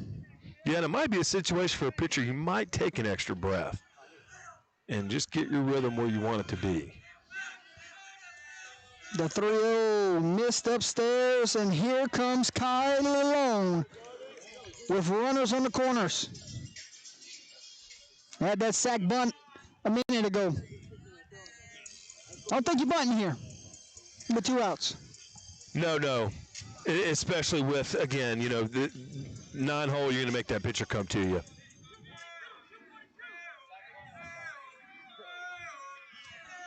You see poor Barry's defense making their first and third call. Big spot here from Rito. Can he get his team in the dugout with limited damage? Missed upstairs, and he's going to take off running here, and they're going to challenge him down. And not in time. Bertrand, that looked like a cut play from the shortstop. Yeah, so poor Barry was definitely going to let, you can tell by the call, they conceded second base, shortstop cut the throw off there. Again, it's kind of same as last time. They're going to see if that runner on third is going to try anything. And a fly ball, a mile high. Who's going to get it? Long run here, and it falls down, and a run will score, and the inning will extend. Yeah, the shortstop went back for Port Barry. Smith was backpedaling as Kobe Johnson was coming up. Johnson may have had the angle. Typically your outfielder running in, but he conceded it to a shortstop. Smith tried to make a play, and he got a glove on it, just couldn't squeeze it. As you're taught as a middle infield, go until you called off. Yeah, and again, as an outfielder, if you're running forward, you kind of I'd like to bail my teammate out. If he's running backward, I'm running forward, I'll say, look, let me keep running forward, I'll get it. I can lay my glove out in front and try to scoop it. You ran a long way there to go get that one. It's just a tweener hit for sure, and by your 9-hole, and that's what 9-hole hitters have to do, try to find ways on. Yeah, you want to flip it over to the top. Little bloop, and now you're at the top of the lineup with the runner in score position. Sam Armentor ripped one, his last at bat. He's 0 for 1. We're walking. Runners off and moving. Ground ball goes foul. So, look, yeah, you can see Breaux Bridge 1 through 9 has guys that can run and look like they know what they're doing on the base pass. So that's been really important for them, too. They're getting a lot of extra activity just by smart, aggressive base running. The 1-1, foul back, and it runs the count 1-2, 2 outs. Love to see these top of the lineup matchups. Redo wants to get this one. This would be another situation where you get a strikeout and walk back to the dugout. Try to limit the damage here. Already 3 runs have passed here in the third. 1-2, 2 outs. He's off and running, and a fly ball to the center fielder. Camped underneath it is number 22, Stoop, and that will end the inning. But not before Breaux Bridge picks up a 3 spot. And they have extended this lead 4-0. Ladies and gentlemen, we'll check on that scoring inning when we come back. But right now, Red Devils got some runs. They got some work to do.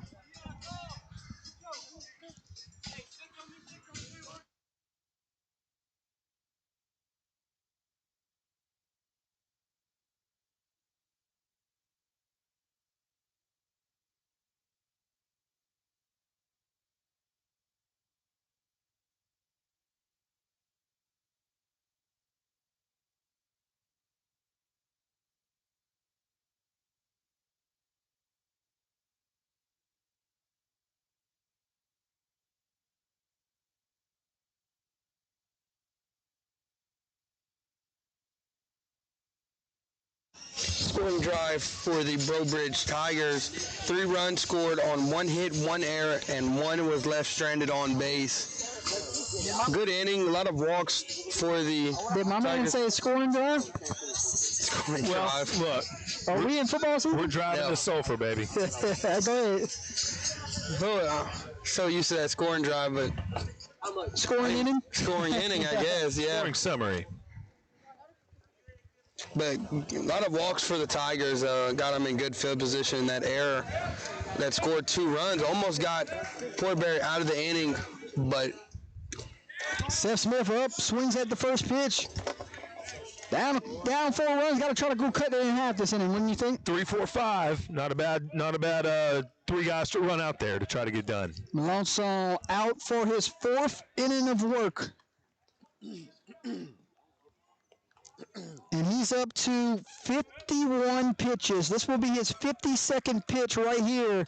And it's downstairs for ball number 2. Yeah, haven't really seen any bullpen activity for either team just yet. And again, we figured that both opening day starters would try to go as long as they were able to, as Melanson gets a strike there, make it 2-2. Smith, fielder's choice, his first at bat. Remember that one that Ormontour snagged in the middle? Yeah, early on, got that opportunity in the first inning. If you're the Red Devils right now, you just need base runners. A full count right here, you have to win a pitch. You have to win a pitch. That's the mindset right now, right? Yeah, I mean, you've got one crooked number inning, which was the last one that we just watched, so. And he swings and misses, down on strikes, and Melanson starting to cruise a little bit. Good pitch, a little out of the zone, but it's something that you would chase 0-2, and that's exactly what happened. What's that pickup his strikeout total to right now?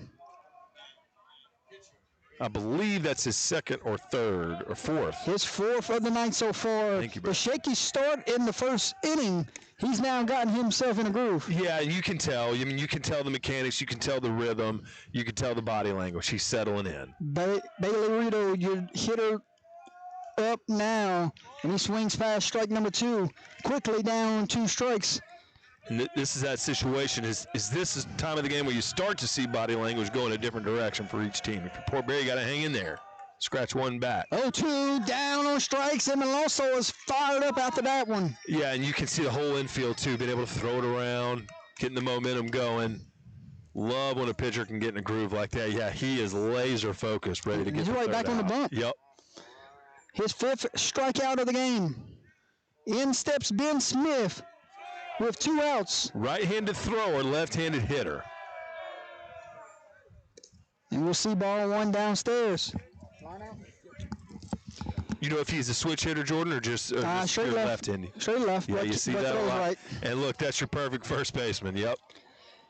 Smith's 0 for 1 on the day. And he will see ball 2 upstairs. Now you're just trying to pass the bat, right? Yeah, and Melanson, again, kind of like Rito, maybe take a breath, settle down, battle back, get even here. 2-0.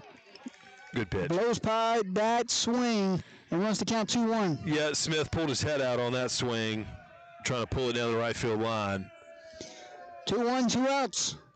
And a 4-0 ball game. And Smith will see ball 3 outside. 3-1, 2 outs. Here's the pitch. Downstairs, and he walked him. A 2-out walk. And Smith will pass the bat here. This will bring you to your 6th spot in the lineup, I believe, and the catcher Colton Bertrand. Yes, sir. Who's made some plays. Bertrand, last time he was up, hit that one to shortstop, and they threw it away. So we'll see if Melanson can So he put him in play last time. answer here. Misses outside here. And Smith getting a good lead here at first. That'd be small on the base pass. You do not want to run yourself out of an inning with a backdoor pitch. Yeah, at this point, I don't see that. I don't see that being a call here. I would say you keep everybody on base that you can and see if you can get a ball in the outfield. Also sped it up there. He ready to go. Would imagine Mistrick is telling his guys, hit the ball on the ground. 1-1 downstairs, and a great job from your catcher, Ben Ellender, to keep that one in the pocket. Yeah, to not let that ball go wide. Ball goes wide is when you see the base runner take off, and you see Smith couldn't quite get the space that he could see to head down there. Nice job. 2-1, 2 outs. Smith at first. Bertrand, your hitter. And he will see ball number 3 on the outside corner. And we got 3-1 here. Nice nice effort by their Ellender to try to frame that. It really did a nice job, but yeah, ball 3. 3-1. Ball 4. Missed downstairs, and he walked back-to-back guys. So just when we said he was in a groove, he's walked the next 2. And right on schedule, you see Ellender take a step or 2 out there. Little pep talk. They'll bring the courtesy runner, Barker, back into the game. He got caught down the second base previously. So with 2 outs here, big spot for Ortig. And Ellender is doing such a great job not letting runners advance up bases. He's keeping everything in front. Yeah, his middle infielders have made plays so far. Strike right there. And when you can trust those infielders behind you, it makes your job that much easier. 0-1 here, big spot here for the Red Devils. They want to climb back in this one. with 2 outs, down by 4, midway point of the game. Yeah, that's a good point. One swing of the bat, you can cut this lead in half.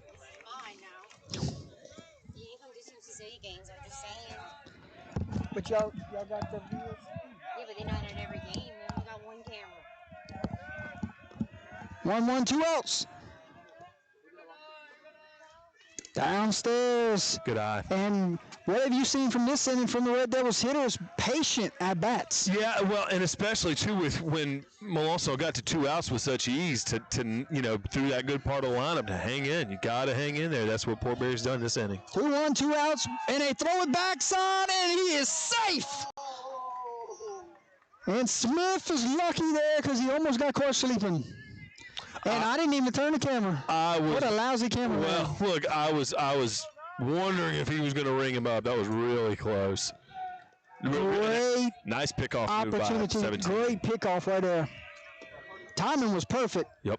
Downstairs for ball number 3. And Malonzo is threatening with walking the bases loaded. Big pitch here for Port Barry. Austin Ellis waits on deck. We saw 3-run lead, 3-1 count lead to an RBI base hit in the top half of this inning, or bottom half of last inning. 3-1, 2 outs, runners on first and second. Here's the pitch downstairs, and they are loaded.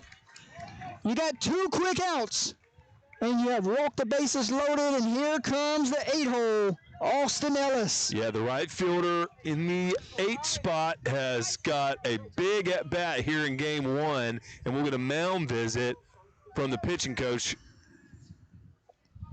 A good time right here for Red Devils to talk to your 8-hole. Let them know, settle down, patient at bat, walk scores a run, but if you get one, go find me a gap, kid. Yeah, and you saw Coach Cormier go to his catcher first, which that off it'll set the tone for your defense. He went to his catcher first. Now he's talking to Malonzo. Not making a change here. Just need one more out. 2 outs, 3 straight walks. Last time Ellis was up, he K'd. So Artigue is on first. Barker, the courtesy runner, is on second. And that's Ben Smith at third, I believe. Red Devils trying to make some noise in his dugout. Lawson will go from the windup. 2 outs. Here's the pitch. And he fouled it off for a fundraising University foul ball. Up there, ready to hack. How about that? Nice pitch there from Malonzo. Really got to the inside on Ellis for the first pitch of the AB. You poke one to the outfield right here, you'll score a couple. Woodbridge is 1 pitch away from ending the threat. Oh, ripped one to center field, and the center fielder was playing deep, and he's camped underneath it for out number 3. Ellis sent it for a rod, but your center fielder, Ray Bear, will end the threat. No hits, no runs, 3 left stranded. We head to the bottom of the 4th inning in a 4-0 ball game.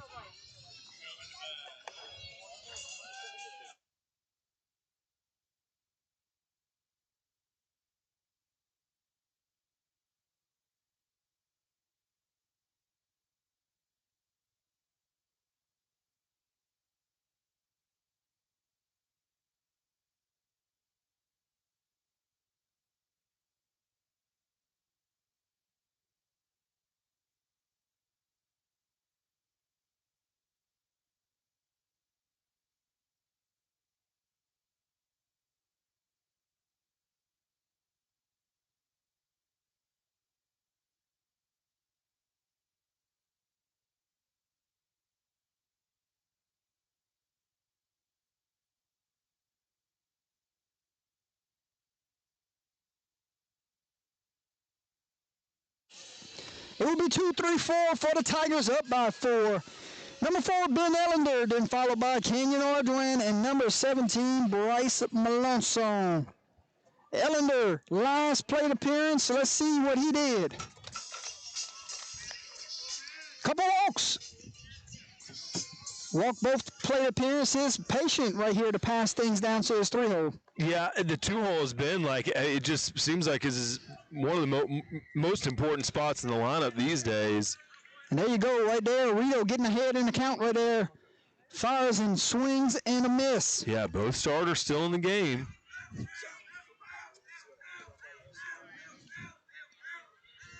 Oh, 1. Swing and a miss again. Just right through the zone. Ellender's head was down on it. Just got on top of it. 0-2. So now we can see what Rito can do ahead in the count with some of his off-speed stuff if that's what he wants to do. Rito's 77th pitch coming up. And here it is. Oh, Bender sat him down for out number 1. Boy, you saw the relief on his face. I mean, that's the kind of sequence he needs to see. Get ahead with a fastball, then come in there with off speed, locate it perfectly, and put their number 2 hitter back in the dugout. Number 5, Kenyon Arduin, strikeout victim and a fielder's choice so far on his ledger. 78 pitches through 4 innings of play right now so far. Marshall? Yeah, Arduin, the DH, in there for the second baseman. Missed downstairs, runs the count 2-0. Yeah, Brobridge has spent most of the time ahead in the count so far in this ball game, and that's allowed them to. The 2-0 is ripped to left field, like and he went run it down. Kobe Johnson, ladies and gentlemen. Some miscommunication last time the ball went out there, but he was not letting that one touch some grass. Really made a great decision to not change the position of his glove as he was running, and he got just under there. That's a really, really nice. I know as a corner outfielder, when you can run up on a ball like that, that feels great. Nice job by number 18.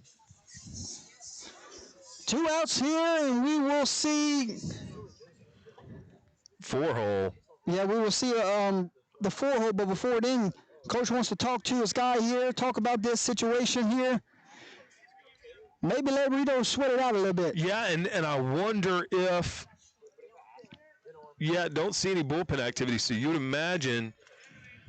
It's probably one of those things, he's in the groove right now, let's try to change up his pace. Yeah, but we get another, both pitchers batting in the cleanup spot tonight. We'll get to see that face-off again right here. Malonson swing and a miss. Malonson is 0 for 1 on the day with a walk so far. Yeah, and Rito been able to change speeds a little bit here too. Being in the ahead in the count makes all the difference for him. 2 outs. Missed upstairs. Runs the count 1-1. Really like that plate discipline that you've seen from Brobridge tonight. They really just not a lot of uncertainty with the bat on their shoulder. Yeah, see, I mean, they know what they're going after, and so they're going to stay ahead in the count. 2-1 count here, 2 outs, in a 4-0 ball game.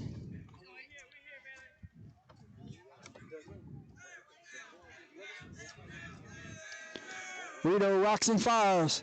Ground ball, going to be a tough. Ortig gloves it, fires it in time. 5-3 put out, and that will end the frame. And the Red Devils bounce out of their dugout with some excitement. Yeah, I mean, that's the heart of Brobridge's offense right there, 3-4-5, and some great defensive plays there from Ortig. In the outfield, and Artig's play in the infield might have been even better to get the throw over there to get your, I mean, you're trying to throw down a center fielder going down the first base line, and really nice job there by Artig. Let's see, do we have a new pitcher? No, that's Malonson that's going to stay in there. We will see. No, we got a new arm. New arm into the game. It's number 5. Arduin, who's the DH. Kenyon Arduin, ladies and gentlemen. We will see 9-1-2 when we come back. It will be Kobe Johnson, Sebastian Stute, Ross Higdon, and Red Devils want to send an arm out to the bullpen. Looks like Austin Ellis is going to get hot. Yeah, when you saw Malonson up to bat with 2 outs, you figured that might be a spot where they'd bring a new arm in. That's what they did. So we'll get to see Arduin, who's been DHing so far, see what he can do off the bump. So let's see if we can find the changes on the field then. Looks like infield is going to. Yeah, Terrio has come. Goes to third. Terrio came over here to play second. Alonso's going to third. Same shortstop. Yeah, and that's Armenter at short. Camacho stays in left center fielder stays the same. I think everything stayed the same except they might have just killed the DH. Yeah, and moved Terrio from third over to second, so that might put Broussard out. Of course, he can re-enter. You don't even have me at practice. But yeah, that's good versatility. Have your designated hitter come in, put the helmet on the shelf, and come in and. Here we go, 9-1-2. Kobe Johnson. Got a fly out previous at bat. 0 for 1 on the day.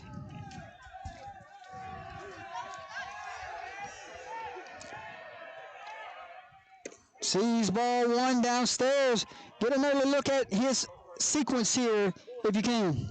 Yeah, and, kind of looks the same build. He's going to actually kind of go with a little different windup. 2-0 here. Red Devils would love to get a base runner and flip things over to the top of the lineup, right? Yeah, especially from your 9 hole. Swing and a miss there. He geared up 2-0. He just missed it. And look, him coming off that nice play to get the second out at the bottom half of the last inning, maybe he's due for a base hit here. Ball misses outside, runs the count 3-1. Good spot with Stute waiting on deck. The 3-1 outside, and it will be a leadoff base runner for the Red Devils. And here comes the top of the lineup. 1, 2, 3 due up here for the Red Devils with no outs. Yeah, Brobridge. Sebastian Stute, hit by pitch, and 0 for 1 on the day. Brobridge, like we mentioned, it's their second pitcher that they've used today.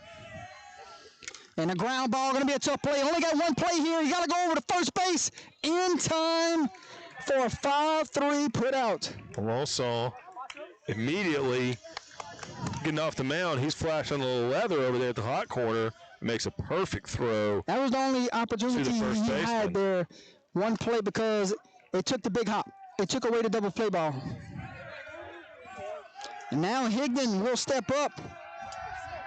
What a runner in scoring position. He will see a bender for strike number 1. That's a great pitch from Ardoin. Higdon's 0 for 1 for the day with a walk.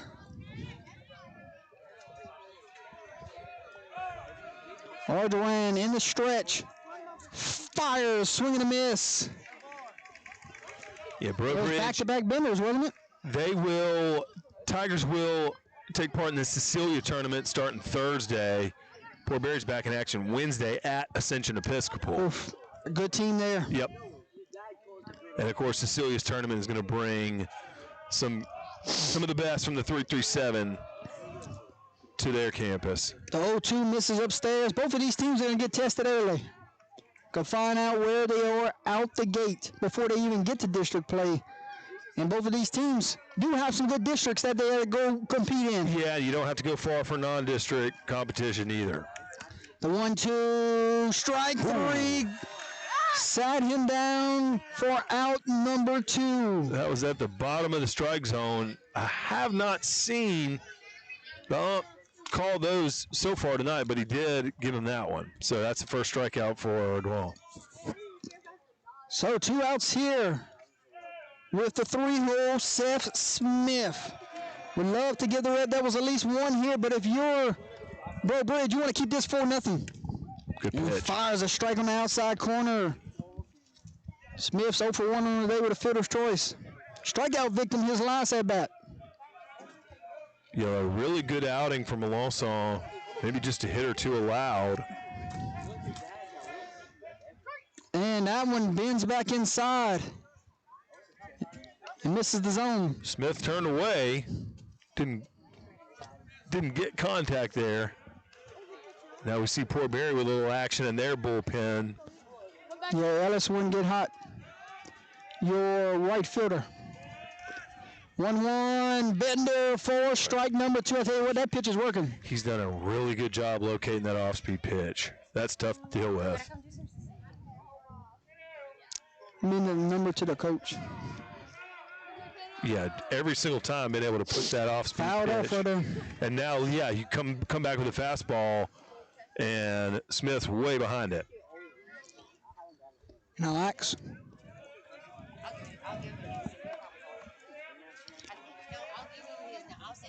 Okay, 1-2, 2 outs. Smith's battling. The 1-2 downstairs, and the runner takes third there. That's Johnson that gets down to third base. Good eye there by Smith. But if you're Bo Bridge right there, you say take the base. It's all batter mentality right now, right? 2's on the scoreboard. You got nothing to worry about but one more pitch at the plate.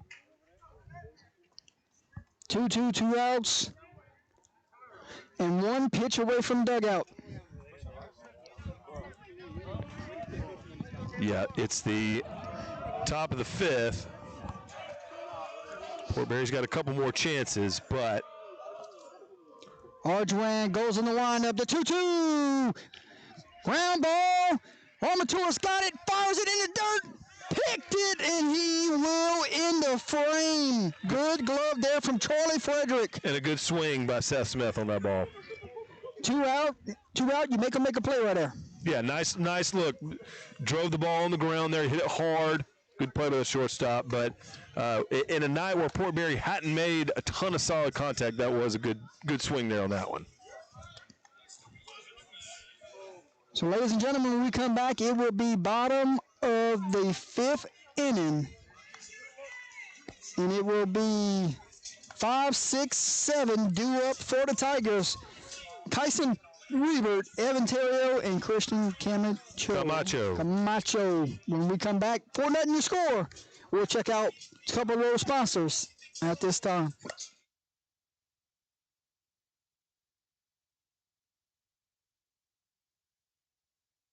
Here's your Beal and Hebert starting lineup. Lance Beal, Turlings Catholic. Kenny Hebert, Catholic High. Stephen Williams, STM. Don Connett, USL. Alan Haney, Catholic High. Gabrielle Romero, Sacred Heart. Beal and Hebert, Acadiana's hometown lawyers. Diving effort, and he did not get to it. Artig laid it all out of the line right there. They try to go with a little lead-off bunt. I like it. Yeah, Rito's still out there for Fort Barry. Here in the bottom of the 5th. Like I said, they play Wednesday. Weber with a couple walks so far on the day. Try to surprise him with a bunt there. And he sees ball 1, run the count 1-1. Get a chance for Ray Bear to step back in the box. Swing and a miss. Good looking cut there from your 5-hole. Yep, late on that one, but got all the way through the zone there. Got 2 strikes now for Rito, see if he can finish him off. You want to take a look at each inning for me real quick? And tell me about the leadoff hitter on each inning? Yeah, we've had... Have they gotten leadoff? The first inning, both teams got their lead. Got a hit by pitch and a walk as Rito just misses there. Yeah, runs the count full. I think it might have been 4 of the 5 innings so far. They've got the leadoff hitter on for the Tigers. Yeah, neither one settled in and got 3 up, 3 down to the 3rd. Ground ball to the second baseman. Higdon gloves it, fires it in time. 4-3 put out for out number 1. So you can scratch that one off. Leadoff hitter not on. Good job by Higdon. Kept the glove on the ground, waiting for that ball to get there. Solid play from second. And we will see number 3, Evan Terrio. He had the big 2 RBI single earlier, remember?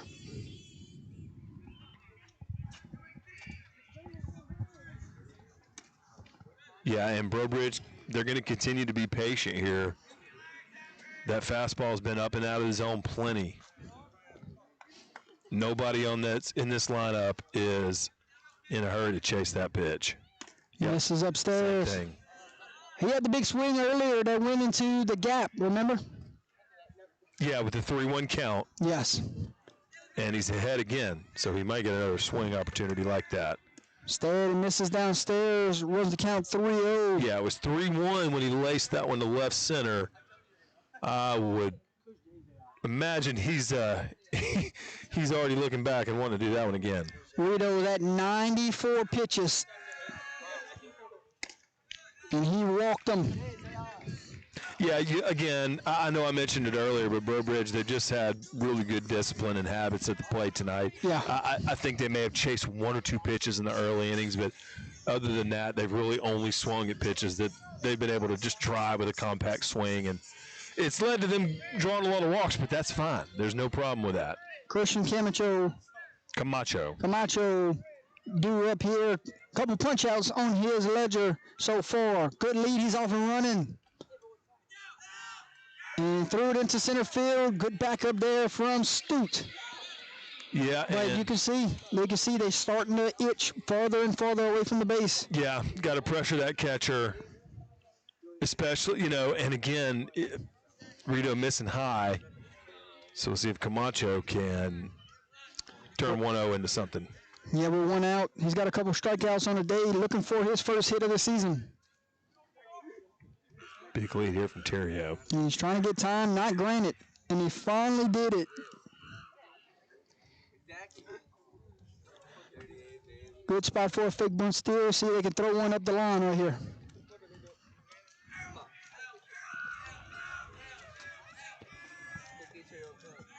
And he stays put, and he will put the bunt down. One play here, and is at first. Fires it over. Higgins there, and it's out number 2. Yeah, that's where the Tigers put their first bunt attempt earlier in this game. Just good job of execution.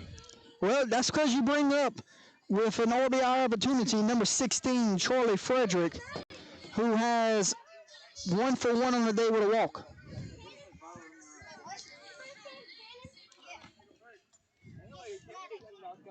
Nice spot for Coach Mistrick for his team. See if they can shut the door here. Frederick sees ball 1 upstairs. Runner 90 feet away, but you got 2 outs. Yeah, Bertrand's got to be very, very good behind the plate right here, not letting that run score. With a swing and a miss here. No one up in the pen right now for the Red Devils. It's Rito's show. Yeah, and I would imagine he's going to come after the hitter with heat here. Try to just get in front of Frederick. 1-1. Instead, he went with the off-speed pitch. And he got the call at the bottom of the zone. 1-2, 2 outs. Runner 90 feet away. Nice job there. Frederick trying to get a 2-out RBI hit right here. Here's the pitch. Missed outside, runs the count 2-2. Just off the plate there.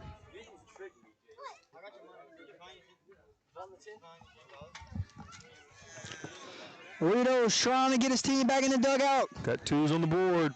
2-2, swing and a miss, down, and it will end the frame. And I believe that's the 3rd time at least that number 8 has done that. Got his team in the dugout with a K.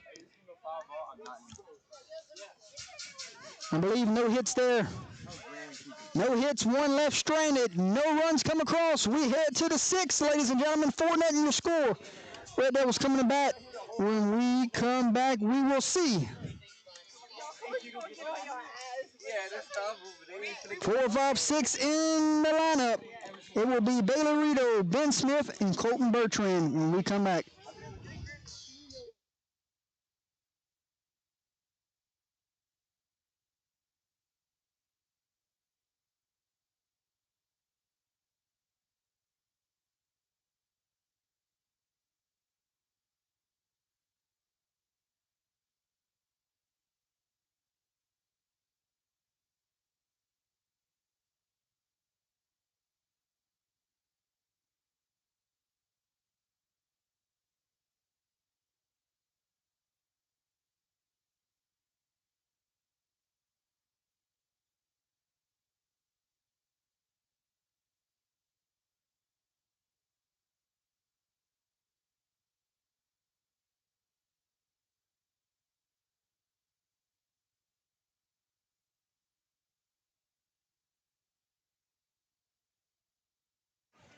Welcome back to the Front Edge University broadcast booth, or the right field landing, as we call it this season, right, Marshall? Yeah, look, we've had to stay sharp tonight because either overthrowing a foul ball, be a trip to the dentist for us, but we got to stay sharp. Rito's up for his third plate appearance. Couple punch outs so far. Looking for his first hit of the season. And he rips one into right field, and he will get his first hit of the season. A single in the right field, and Red Devils, if they ever were going to go, might have to be this inning, Marshall. Nice job by Port Barre. Rito getting on the board, getting on base with a base hit. Solid piece of hitting. Put a good swing into that one. And you look at Rito, he's going to run for himself. Number 5. Ben Smith on for his third plate appearance. I am dying to know. And he swings nice and misses pitch there by. And he's 0 for 1 with a walk. Dying to know about the logo on the back of the jerseys here for Port Barre. Okay. 1 second. I have not seen that one before. Let's finish this at bat. Sees Good called pitch. strike 2. And he can locate that off speed. Smith quickly down 2 strikes here. Good lead for Rito. And we're going to check on him here, not in time. Every pitcher tonight has been quick to try that pickoff move. One time they're going to throw that sucker over here. Swing and a miss, and Smith is down on strikes. Yeah, pulled his head out on that one. And if you count up all the strikeouts tonight, what would it be between both pitchers?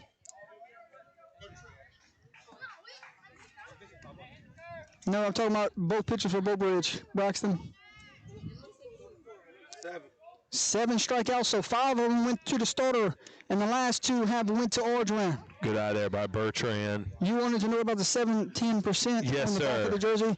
So number 7 and number 10 is 2 jersey numbers of 2 kids that played for this program that passed away.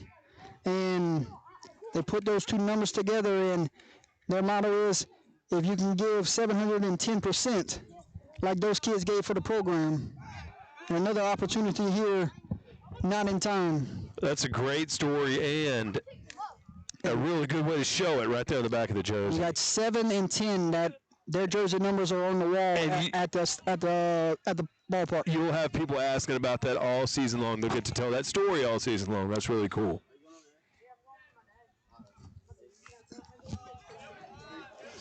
We have number 15, Colton Bertrand, with 1 out here. And he sees a strike here. Man, Canyon just continuing his really impressive pitching, both with the fastball and the off-speed. Little pickoff move there. Not in time. Bertrand's 0 for 1 today with a walk. And Brobridge has had both pitchers look sharp tonight. And right here, coming into your living rooms. So we do want to say prayers with the families always. Marshall. Absolutely. Pickoff. Another pickoff here. 2-2, 1 out.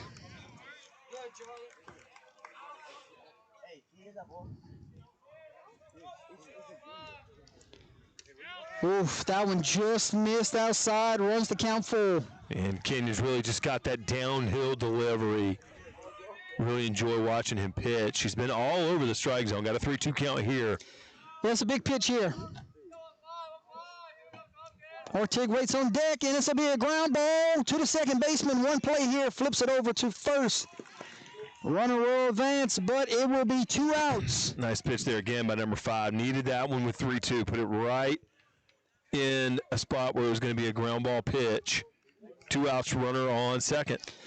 Red Devils have threatening here through 6 innings. They have not cracked the scoreboard yet. Yeah, Artigue struck out his first at bat. And walked his last. Trying to get the Red Devils on the board with 1 swing here. Rito can run from second here.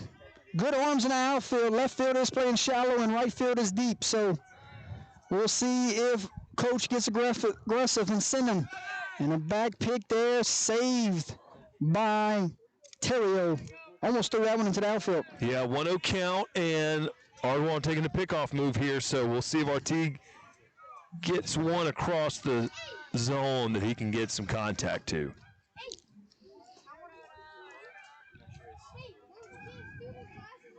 The 1-0 misses upstairs.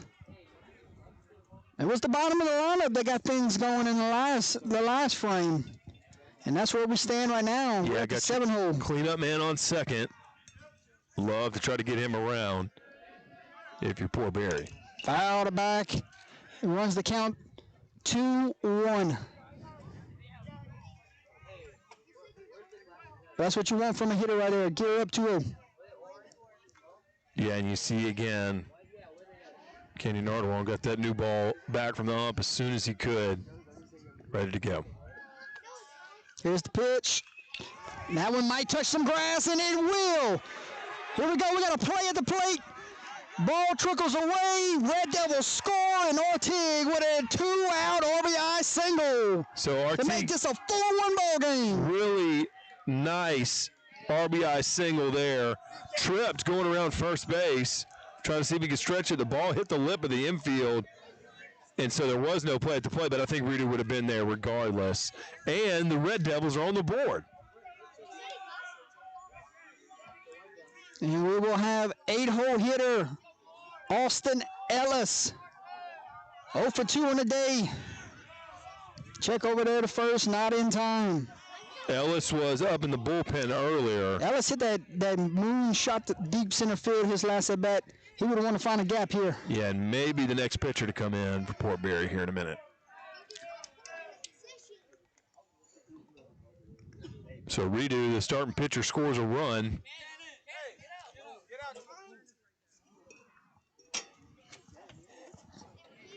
So the 4-1 ball game, 2 outs. Artigue just gave the Red Devils, their second hit of the game? Yep, both this inning. Both this inning. So they took a no-hitter into the 6th. And they found some offense here late. Yeah, good outing by Melanson. Really, Ardois picked up where he left off as far as just making good pitches. That one misses downstairs, runs the count 2-0. You got to go back to early in the game when Melanson walked the bases loaded with 2 outs and they didn't get anything out of it. That was a crucial moment in this contest. Yeah, especially one of those games where you look back and say, okay, the team with the biggest inning. Threw it away. He threw it away. And Artigue is off and running. And he just moved into scoring position. So I was just mentioning the team with the biggest inning usually wins the game. There's been one crooked number inning so far. It's that 3 spot. Back in the 3rd. But now Port Barry has a chance to put up maybe a 2 spot or something like that. Cut this lead down. Bottom of the lineup did it last inning. Can he do it again this inning?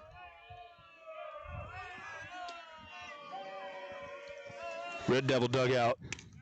2-0 now. Fired a strike in, and it runs it 2-1. 2 outs, 4-1 ball game. Top of the 6th inning. Artigue at second. Ardwan on the bump, and Ellis is your hitter. And Ellis sees strike number 2. Nice pitch there. And the count is 2-2. See if Artigue tries to take a base here.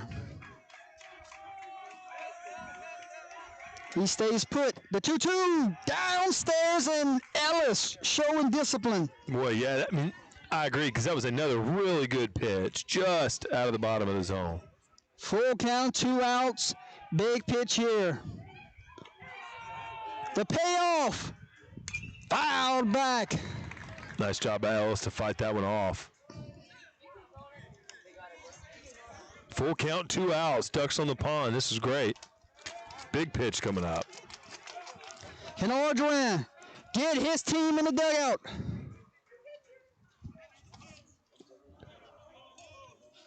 Or can Ellis give Port Barry their biggest inning of the game? Yeah, cut it in half right here.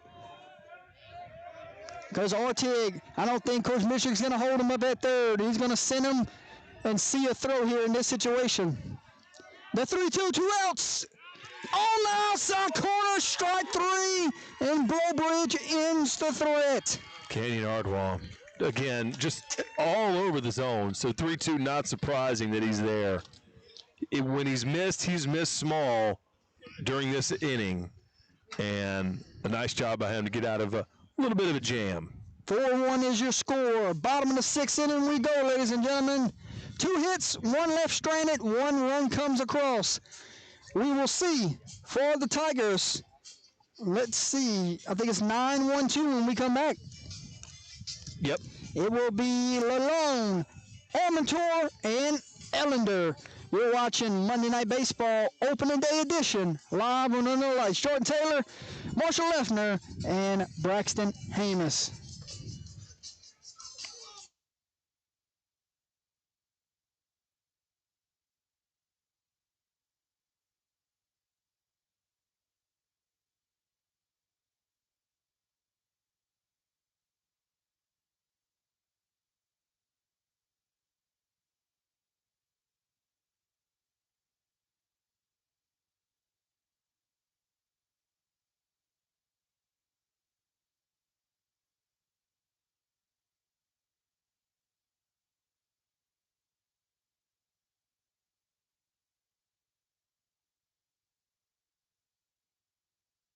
Got a new pitcher for the Red Devils. It's going to be number 4, Austin Ellis, coming out of right field in relief for the Red Devils. And this is Barre Breaux's last time to put up some run support for their pitchers. And hopefully, this is the last time they want to bat in the game. They don't want to have to bat in the bottom of the 7th. They want to go put some more runs up on the board and have their pitchers go and close it out in the top of the 7th. Yes, so Redo moves to left after a nice outing. And I think Johnson moves to right, if I'm not mistaken. Or is that a new trying to get a number player right in field. there? That may be a new guy altogether. No, that's Johnson. Yeah, you're right, Jordan. Johnson moves to right field. Rito moves to left. Ellis is your new pitcher. And Ellis, tough task here, trying to give his lineup an opportunity in the bottom half of the frame. You do not want to have this escalate more than 3 runs, Marshall. But going back to both these starters, I really, like what both of them were able to do off the mound today. You could probably clean up a little bit.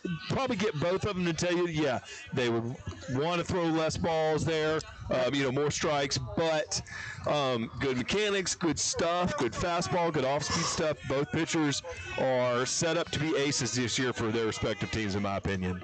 Ellis falls behind in the count 2-0. And I really liked what Ardwan's done off the mound, too. So really everybody that's got in today has shown the ability to, be part of their team's pitching staffs this season, which is important. Pitching depth is so important. Foul ball back there. Lalone on for his 3rd plate appearance of the night, and he is 0 for 1 on the day. He had that sack bunt back in the early part of this game also. Yeah, particularly, too, this is that time of the season where, after opening day is when you start to see tournaments. And then that's when you've got 3 games in 2 days and situations like that. So for a 4A and a 2A school to establish pitching depth, I would imagine that's super important for them in the first month of a regular season. 3-1 here. You not want to walk the leadoff hitter with the top of the lineup waiting on deck. Swings past that one and runs the count full. Armator waits on deck. He would love a base runner here in this situation. Insurance runs, in your opinion, if you're Ordway in that dugout right now. Top lineup on deck, you certainly want to get number 9 hole back in the dugout. Full count here. Let's see if Ellis wins a pitch or if we got a leadoff base runner.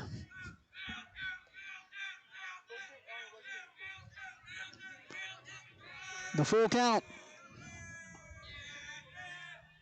Missed upstairs, and we will have a leadoff base runner. Yeah, not sure if Ellis was going for an off-speed pitch there or what pitch he had selected to throw, but yeah, it just looked like it got away from him. So Armator back out for his 4th plate appearance of the evening. He's 0 for 2 with a walk on the day.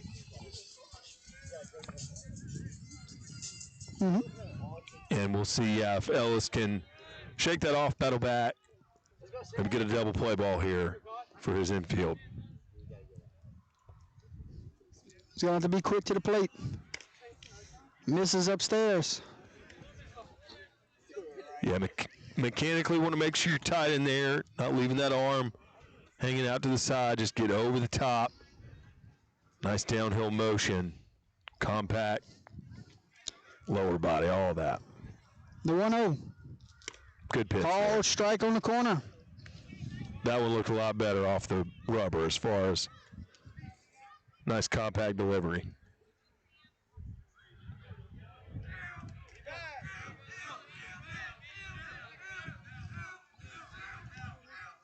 The wind has definitely picked up. You can see that. Showing bunt, and he fouled that one. See that American flag over there behind the third base dugout. The wind has picked up here in the last inning or so. Absolutely.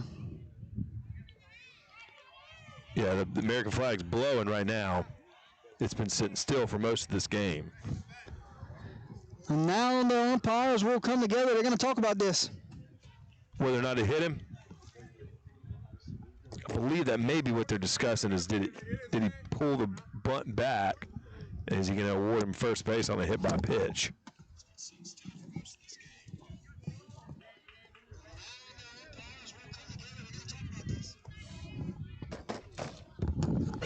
So they say they're good to go. 1-2. Ellis needs a punch out here. Yeah, see if Ellis can. Downstairs, and Bertrand bodies it up, keeps him in front. So another 3-2 count for him, but it's all about how you respond. Got a 2-2. Oh, a 2-2, excuse me. Yes, sir. Got any scores from around the state of Louisiana? Not yet. But we can announce next inning. But send them in if you're watching from around the state. You got a regular season and score. He's off and running. He'll get there. And we'll get there in time. Impressed with this Breaux Bridge lineup. They can run. Yeah, look, and they've done that with Lalonde. I mean, what a great tool for your 9-hole hitter to add that to what you can do on offense. Full count, no outs, 4-1 ball game. Leadoff hitter. With your leadoff hitter up, Mr. Armature.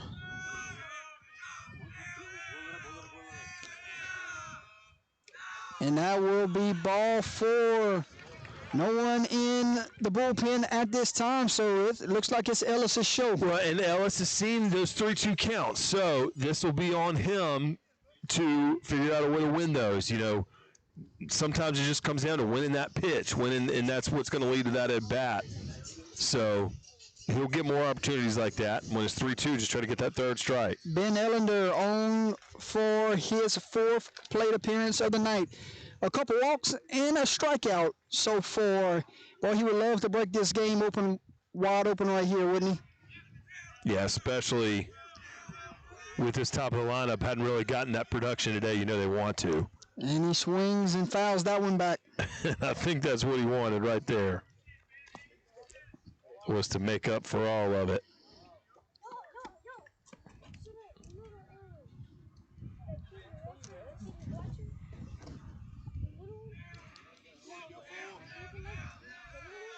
Of course, he's done a great job catching today, too. 0-1. Good pitch. Out of corner for strike number 2. Really good pitch there for Ellis. All right, here's our first score update of the evening.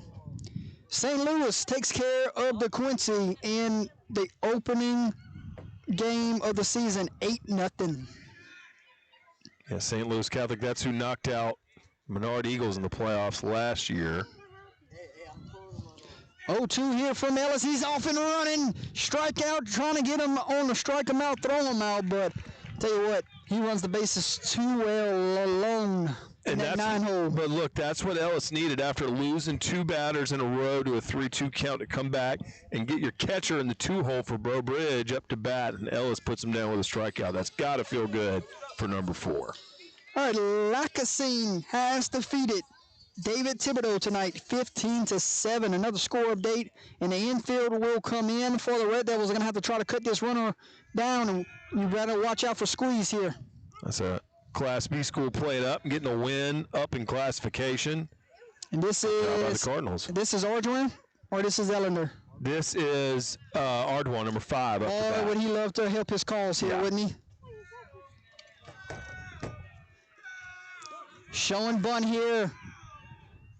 And Bertrand, and right in front of him, to try to steal home. He's safe. Nice job by Lalonde. You talked about his speed, Jordan. My goodness. And Coach Mistrick is not happy. Marshall, I think it was a squeeze, and he just missed the bunt. I think the call was correct. I do think he was safe. I think he was under there. Close, very, very close.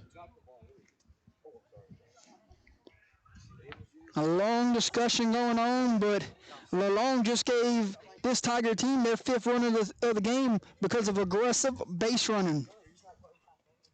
Yeah, and I mean, you had just mentioned that for what that Kyle Lalonde's been able to do really every time that he's got on base so far from the 9-hole. He stole second, he stole third, now he just stole home. Long discussion here. I don't know if they can overrule this one. Yeah, I do think he was there more. And you saw Port Barre, their entire infield was in front of the pitcher's mound by the time that ball got to the plate. A long discussion going on. And it will stay the same. He's safe at home, and that will be the 5th run of the game. Got a Hanville-Rummel score update, I believe, Jordan. Coach Mistrick's got to be careful here. Yeah, thanks to Braden Wilson, Hanville gets a win over Rummel, 1-0. Kyle Romero had 15 Ks and a solo home run. Get a 1-0 win. Thank you, Braden. 1-1, 1 out. Runner at third. And we're right back to where we was, wasn't he? Yep, with Ardwan up to bat.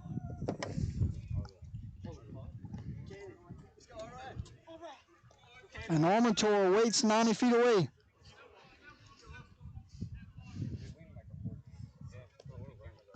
Corner infielder's up on the grass. And let's see. Yeah, I don't think this. He's writing something down in his book. It must have been a warning. Yeah, well, I was seeing if there was a substitution that they were noting.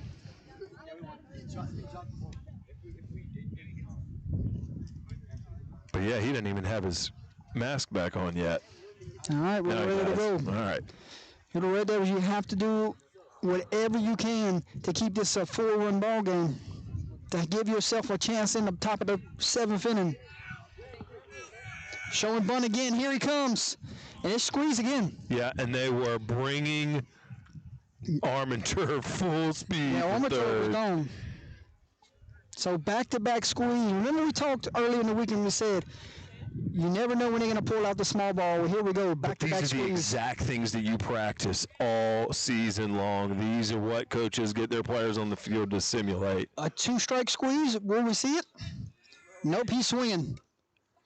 No, good eye. This is outside, runs it full count, 1 out. Third opportunity for Ellis to win a 3-2 count. See what he can do this time. Gave up walks previously. Alonso waits on deck. Ardwan wants to help his cause. He will take the rubber in the top of the 7th. Missed outside, and he walked the corners. So he seems to get a little frustrated there. Got to continue to shake it off. Next batter up. Very surprised Ardwan didn't just take off running the second. You know, you see that play a lot. Yeah, especially with the pitcher and catcher taking a second trying to get dialed in. Yeah, we're going to get a courtesy runner for 7. Ardwan, who is pitching now, so he'll get a courtesy runner. And end run for him is number 7 for Barre Breaux, Mr. Cayman Terrio. Okay.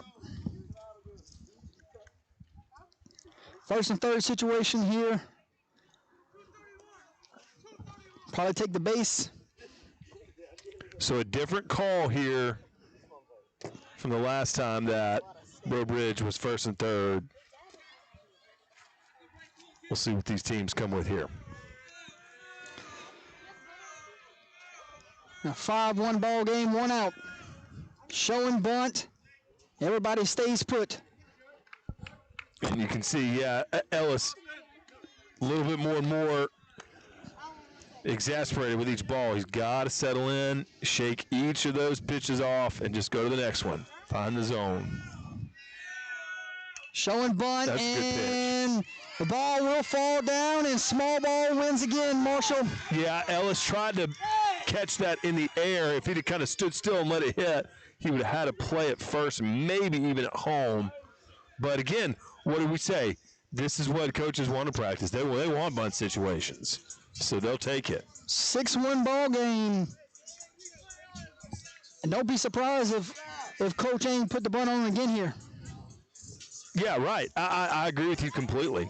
Even with this part of your lineup. Got the 5-hole up now. Ray Bear, center fielder. Ray Bear will bunt, and he gets a ball down that trickles out foul. Boy, he's down here he's rolling. Hurry. Speed from the outfielder. But what have you seen here in the 6th inning? 4 straight hitters have shown bunt. Yeah, and with those 3-2 counts, those full counts every time, Coach Cormier has given his guys options, and it works. It works. We really haven't seen a lot of, base hits in the gap, a couple from each team so far, but small ball's been the key, like you mentioned. Runners are at first and second, showing bunt here. Pulls back and swings. Oh, slice play. Took a big swing at that one.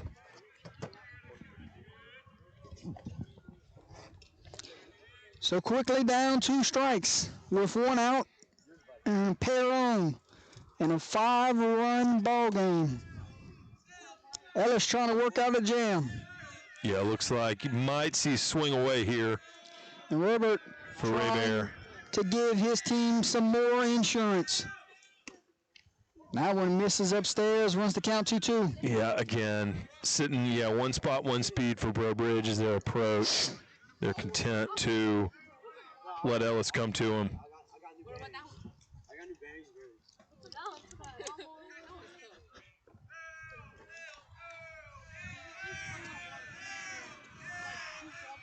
Here's the pitch. Good pitch, and he sits him down looking at strikes. Really nice. That's the pitch he was trying to get working earlier, and he worked that time. Yep. Had a lot of 2-strike counts, has Ellis, and he delivered there with a really good off-speed pitch. That was good. 2 outs. Bottom of the 6th inning in a 6-1 ball game with a pair on, and here comes Terrio.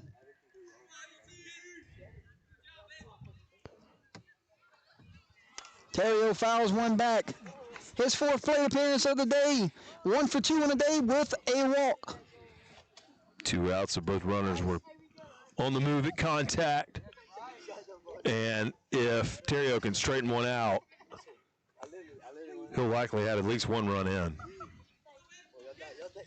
especially with the speed. 0-1 here. Missed upstairs. Runs it 1-1.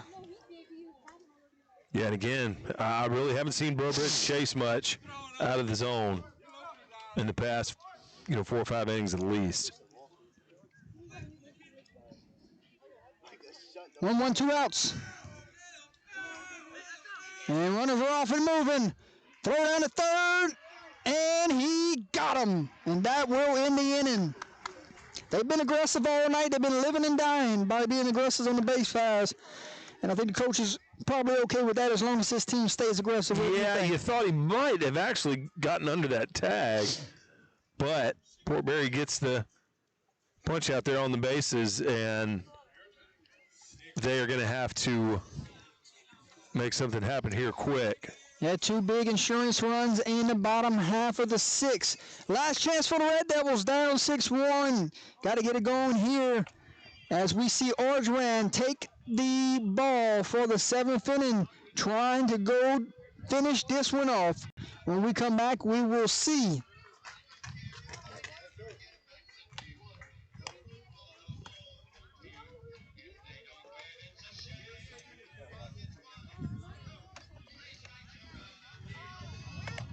The scoring from that inning for the Tigers consists of 2 runs scored off of 1 hit, 0 errors, and 2 men stranded. Well, could be 1. He got caught still in the end of the inning. I don't know how they kind of go off of that, if it was 2 stranded or 1 stranded. 1. Who's coming up for the Red Devils? For the Red Devils, coming up to bat will be your 8, 9, and 1 hole this inning. Austin Ellis, Kobe Johnson, Sebastian Stute due up for the Red Devils. Last opportunity, down 6-1. Barre Breaux is trying to start the season at home, 1-0. Yep, Barre Breaux will keep the same pitcher here. Let's see, did we get a substitution on defense? No, we didn't. Same guys in there on D for the Tigers. But opportunity for them to get a home win, like we said. They'll go to the Cecilia tournament later this week. Foul that one back. Barre Breaux and Cecilia, healthy rivals in all sports. Oh, so yeah. they'll take part in some tournament play later this week. We'll see. Saw a lot of green here earlier watching this one. That one stays upstairs. This is Ardwain's 40th pitch, by the way. So they've done a good job keeping both pitchers underneath where they needed to be to pitch later on in this week. Both Tiger pitchers were efficient, didn't waste too many, and now put themselves in a spot where, they can go in later this week if they need to in a tournament situation. 2-1 misses downstairs. 3-1 is your count. And if you're the Red Devils, that's what you want, right? You want to work counts, you want to get guys on, and you want to pass the bat. If you're Ardwain, you want to come right back here and fire a strike. And he did. Good pitch. And now the count runs full.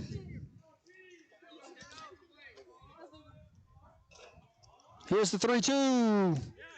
Another good Outside corner, strike 3. And Johnson is retired. And it will be Stute with 1 out. Yeah, continue to just be consistent off the mound. Coach Cormier's got to be pleased with both of the guys that he's had toe the rubber this evening. And these are the hitters for Port Barre. They're going to make it happen. You're going to have a rally, top of your lineup. Ball down in the dirt there.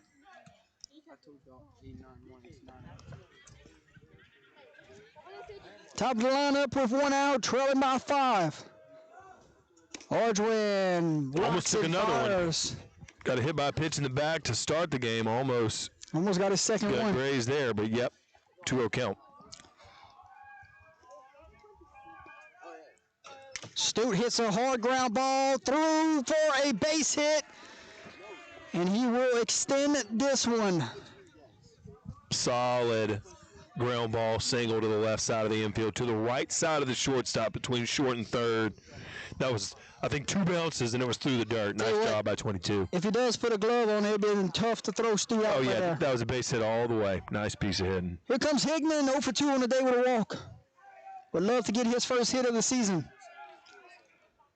And he sees a bender for strike number 1. That was close. Nice pitch there by Ardwain to get that in there. Quick check over here at first. Not in time.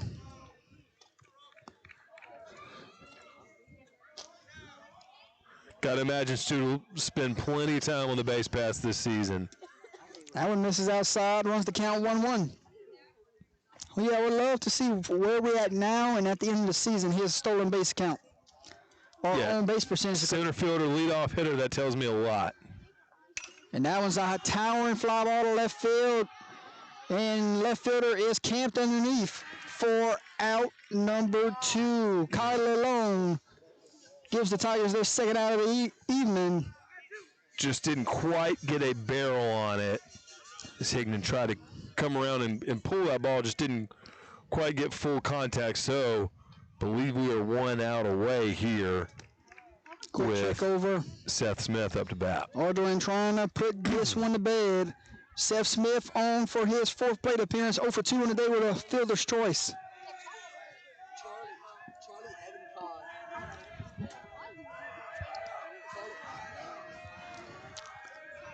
Six-1 ball game. Ball gets past the catcher, and Stute will move up. You got to think to yourself, coach is telling his pitcher right now in the dugout, I'm not worried about that runner. You got 2 outs. Yep. Let's go get the batter. And from base running, really nice job. You got to pay attention when that ball goes straight back to the backstop. It can bounce back, but he read it really well. Figured that he would have time to get down there, and he got an extra base out of it. Nice job by Stute. Had fun tonight? Oh, yeah, absolutely. Opening day. We'll see where we're going next week. We'll make that announcement later on in the week. Make a couple phone calls. UTL game of the week will be somewhere next week. We don't know where we're going to be at, but we'll be somewhere, right, guys? Yeah, it is going to be just so much fun this baseball season, getting to be a part of the LHSA like we have since football season. Just keeps going, and it never stops being a good time. 2-0, 2 outs, runner at second. Smith's trying to pass the bat here, give Rito an opportunity. Swing and a miss. Couldn't catch up with that one. Yeah, he put a lot into it, tried to get a good swing on it. Off target. Still ahead in the count, though. If anybody out there would love to be a sponsor for Under the Lights this baseball season, please reach out. We would love to talk with you and love to get you on board here. We're going to show a couple sponsors at the end of this game, right, guys? Yep. Yeah, the sponsors make it all happen. Certainly appreciative for businesses around Louisiana that want to match their brands with high school sports fans. 3-1, 2 outs. And Smith will pass the bat here.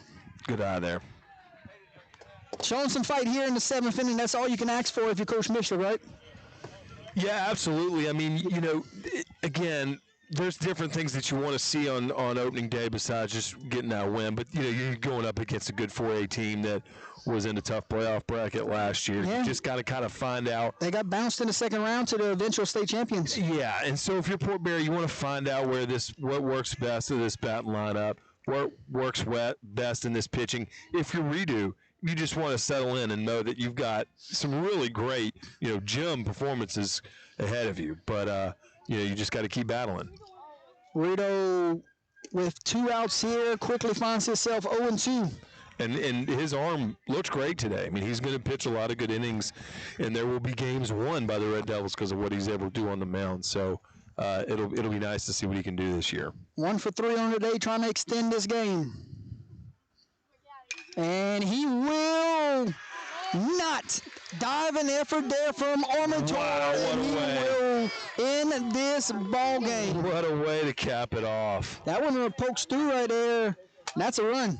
Look, first play of the game was Armator moving to his left, making a defensive play, and he caps it off with another highlight. The shortstop, tough on defense. Led off the game on offense and kind of worked with his pitchers and infield mate there over there on the left side to, for the most part, shut down Port Barry and move to 1-0. Like I said, they'll go to the Cecilia tournament starting on Thursday. Port Barry, they will go to Ascension Episcopal on Wednesday, the 11th, and we're off and running in 2026, Jordy. Final score here from Tiger Stadium, ladies and gentlemen. Breaux Bridge wins it 6-1. When we come back, ladies and gentlemen, we will announce player of the game honors, and we will announce play of the game honors. Don't you go anywhere. We got a couple sponsors of the show. Then we will start our post-game show. And we get on out of here. We'll talk to the Victoria's head coach and that player of the game. We'll be right back.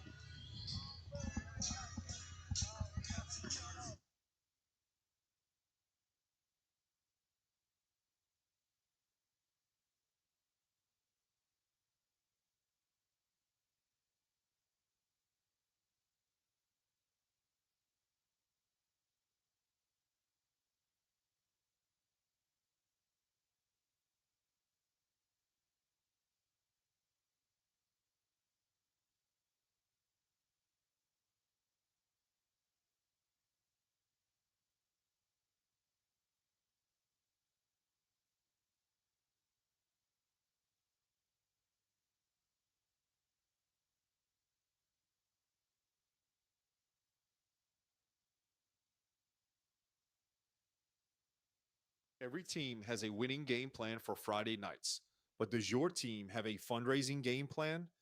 This is Stuart Miller with Fundraising University. We help schools and teams raise more money in less time with a proven 7 to 10 day fundraising system. No more underperforming fundraisers. They take 3 to 4 weeks. No risky apps, no burnout. Over the last several years, teams in Louisiana have raised nearly $3 million working with us, averaging close to $600 per athlete. Don't settle for multiple small fundraisers when one great one can change your season. Go to fundraisingu.net today. Your winning play starts here. Here's your Beal and Abear starting lineup. Lance Beal, Turlings Catholic. Kenny Abear, Catholic High. Stephen Williams, STM. Don Connett, USL. Alan Haney, Catholic High. Gabrielle Romero, Sacred Heart. Beal and Abear, Acadiana's hometown lawyers.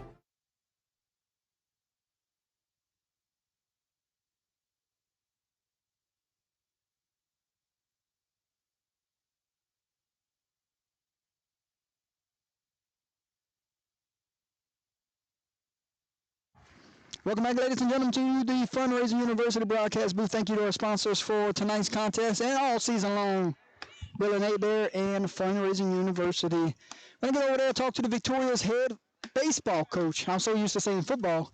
But at this time, how about play of the game honors? We had 2 of them we could choose from, but we will go play of the game honors. How about trying for the squeeze? And your left fielder, Kyler Long, stole home. Yeah, that's a huge play there to make the call, but also just to have that confidence in that that's your guy. That's the guy that we know that can get down the line. That was awesome. And we'll go player of the game honors at this time. You got it, my friend. Yeah, I mean, I think Bryce Malonzo, no hits allowed through 5 innings. Was the cleanup hitter, had that responsibility tonight. It was a team effort on offense for Barre Breaux, but really Malonzo just kind of setting the tone and not allowing any offense for Port Barre to just kind of get them out in front in a spot where they could just keep the lead. And every threat that was shown battled out of it, both pitchers tonight. Yeah, a lot of consistency around the plate. Mixed, his entire arsenal of pitches well, and just a solid outing for number 17. All right, we'll get on down there. We'll talk to the head coach, or I could bring them both here. Yeah, that'd be great. Yeah, we can bring them right here by this camera. Put the headsets on. Yeah. All right, y'all got the post-game show at this time. Go for it. Yeah, so like we mentioned, Port Barre they'll go on the road to Ascension Episcopal on Wednesday, and Barre Breaux goes to Cecilia, a place where they're familiar playing, and get involved in tournament action here. So we'll get a view of kind of what that'll be a tournament where they're going to use a lot of different things. But Braxton, I think that probably was an important part of it tonight, was being able to use 2 pitchers and having both those guys consistently throw well. When your starter can come in and do what Melanson did, and then you're followed up by your reliever going in there, you weren't tagged through 5, and your reliever gives up the 1. That's still a spectacular outing, especially with the run support that Barre Breaux had, and a lot of it came off a small ball. Well-coached team, you can say. I mean, the small ball worked to perfection there late in the game when they really wanted to stick to it. And Melanson, no hitter through 5 was really impressive. Yeah, and then handing it off to Kenyon Ardwan after that, and just having solid production from him to be able to, to stay around the zone, and just like with Port Barre not being able to get any crooked number innings going, it was something where Barre Breaux could stay in the lead early, stay out in front for the majority of that game.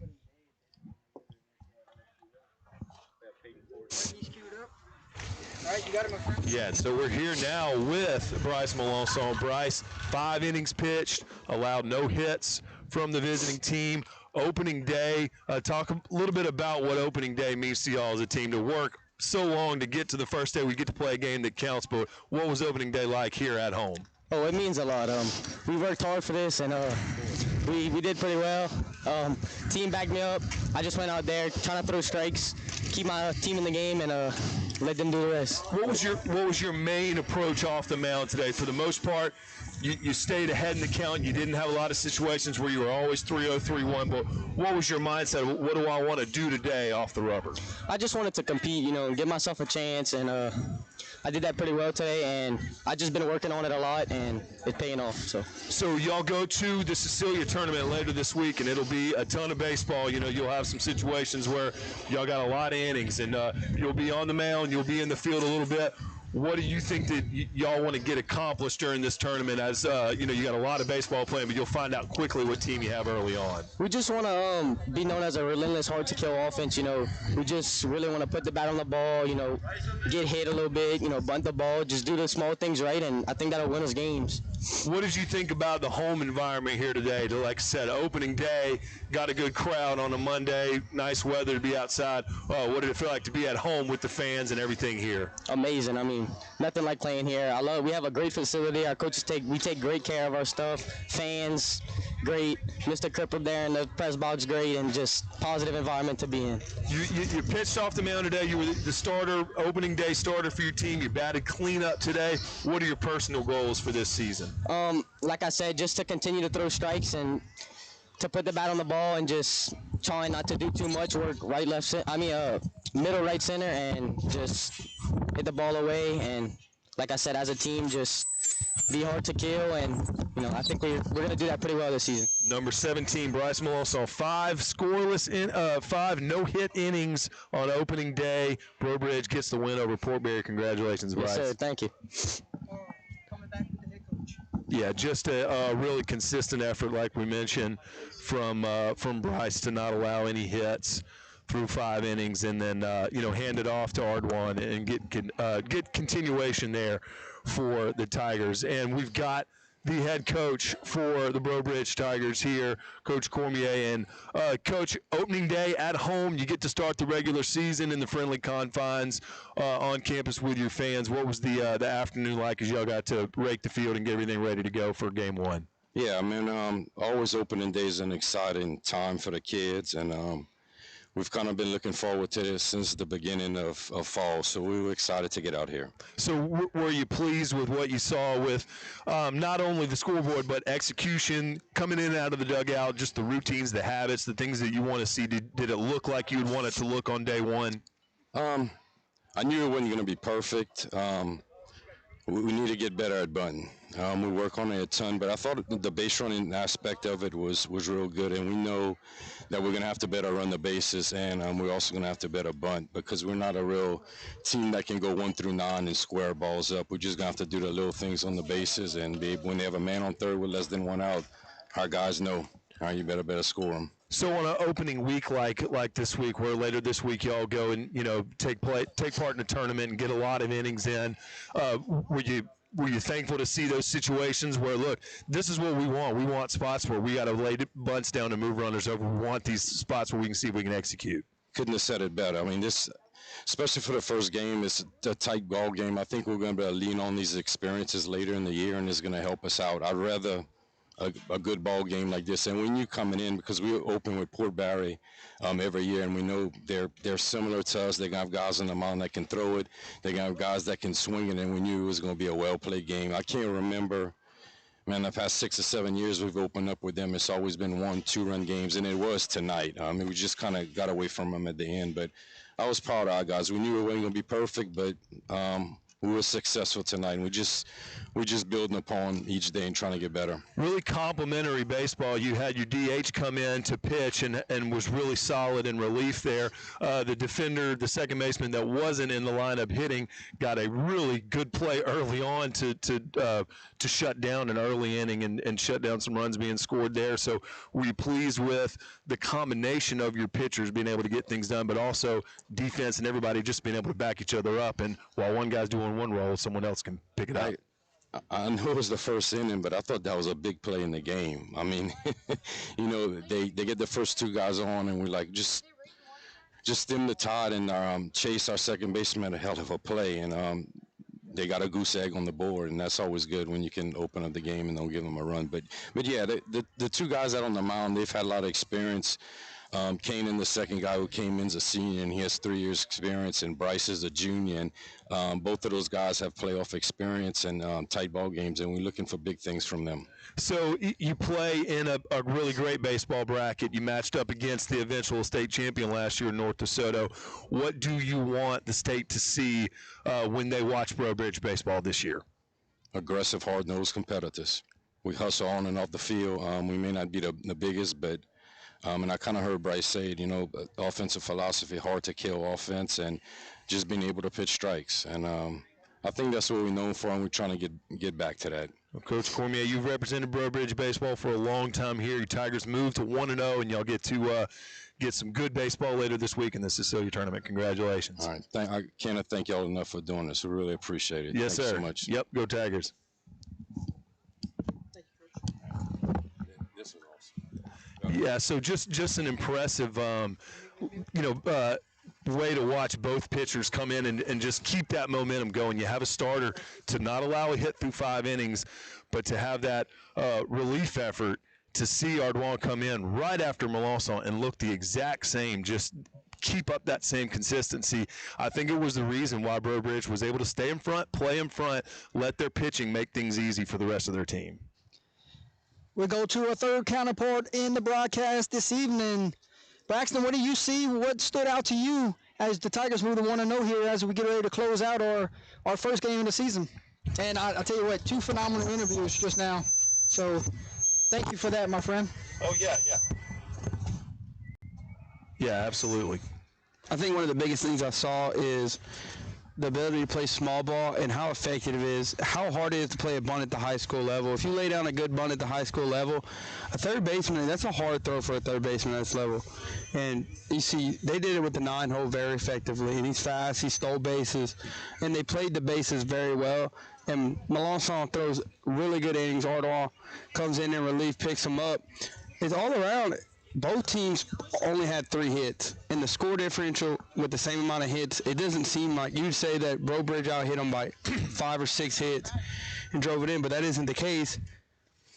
It was the fact that Port Barre walked 6 times, but Breaux Bridge played off of 9 walks to put in a lot of runs, always had a lot of people on base, and that really capitalized off of those walks here tonight. Okay. Yeah, and look, you'll see a lot.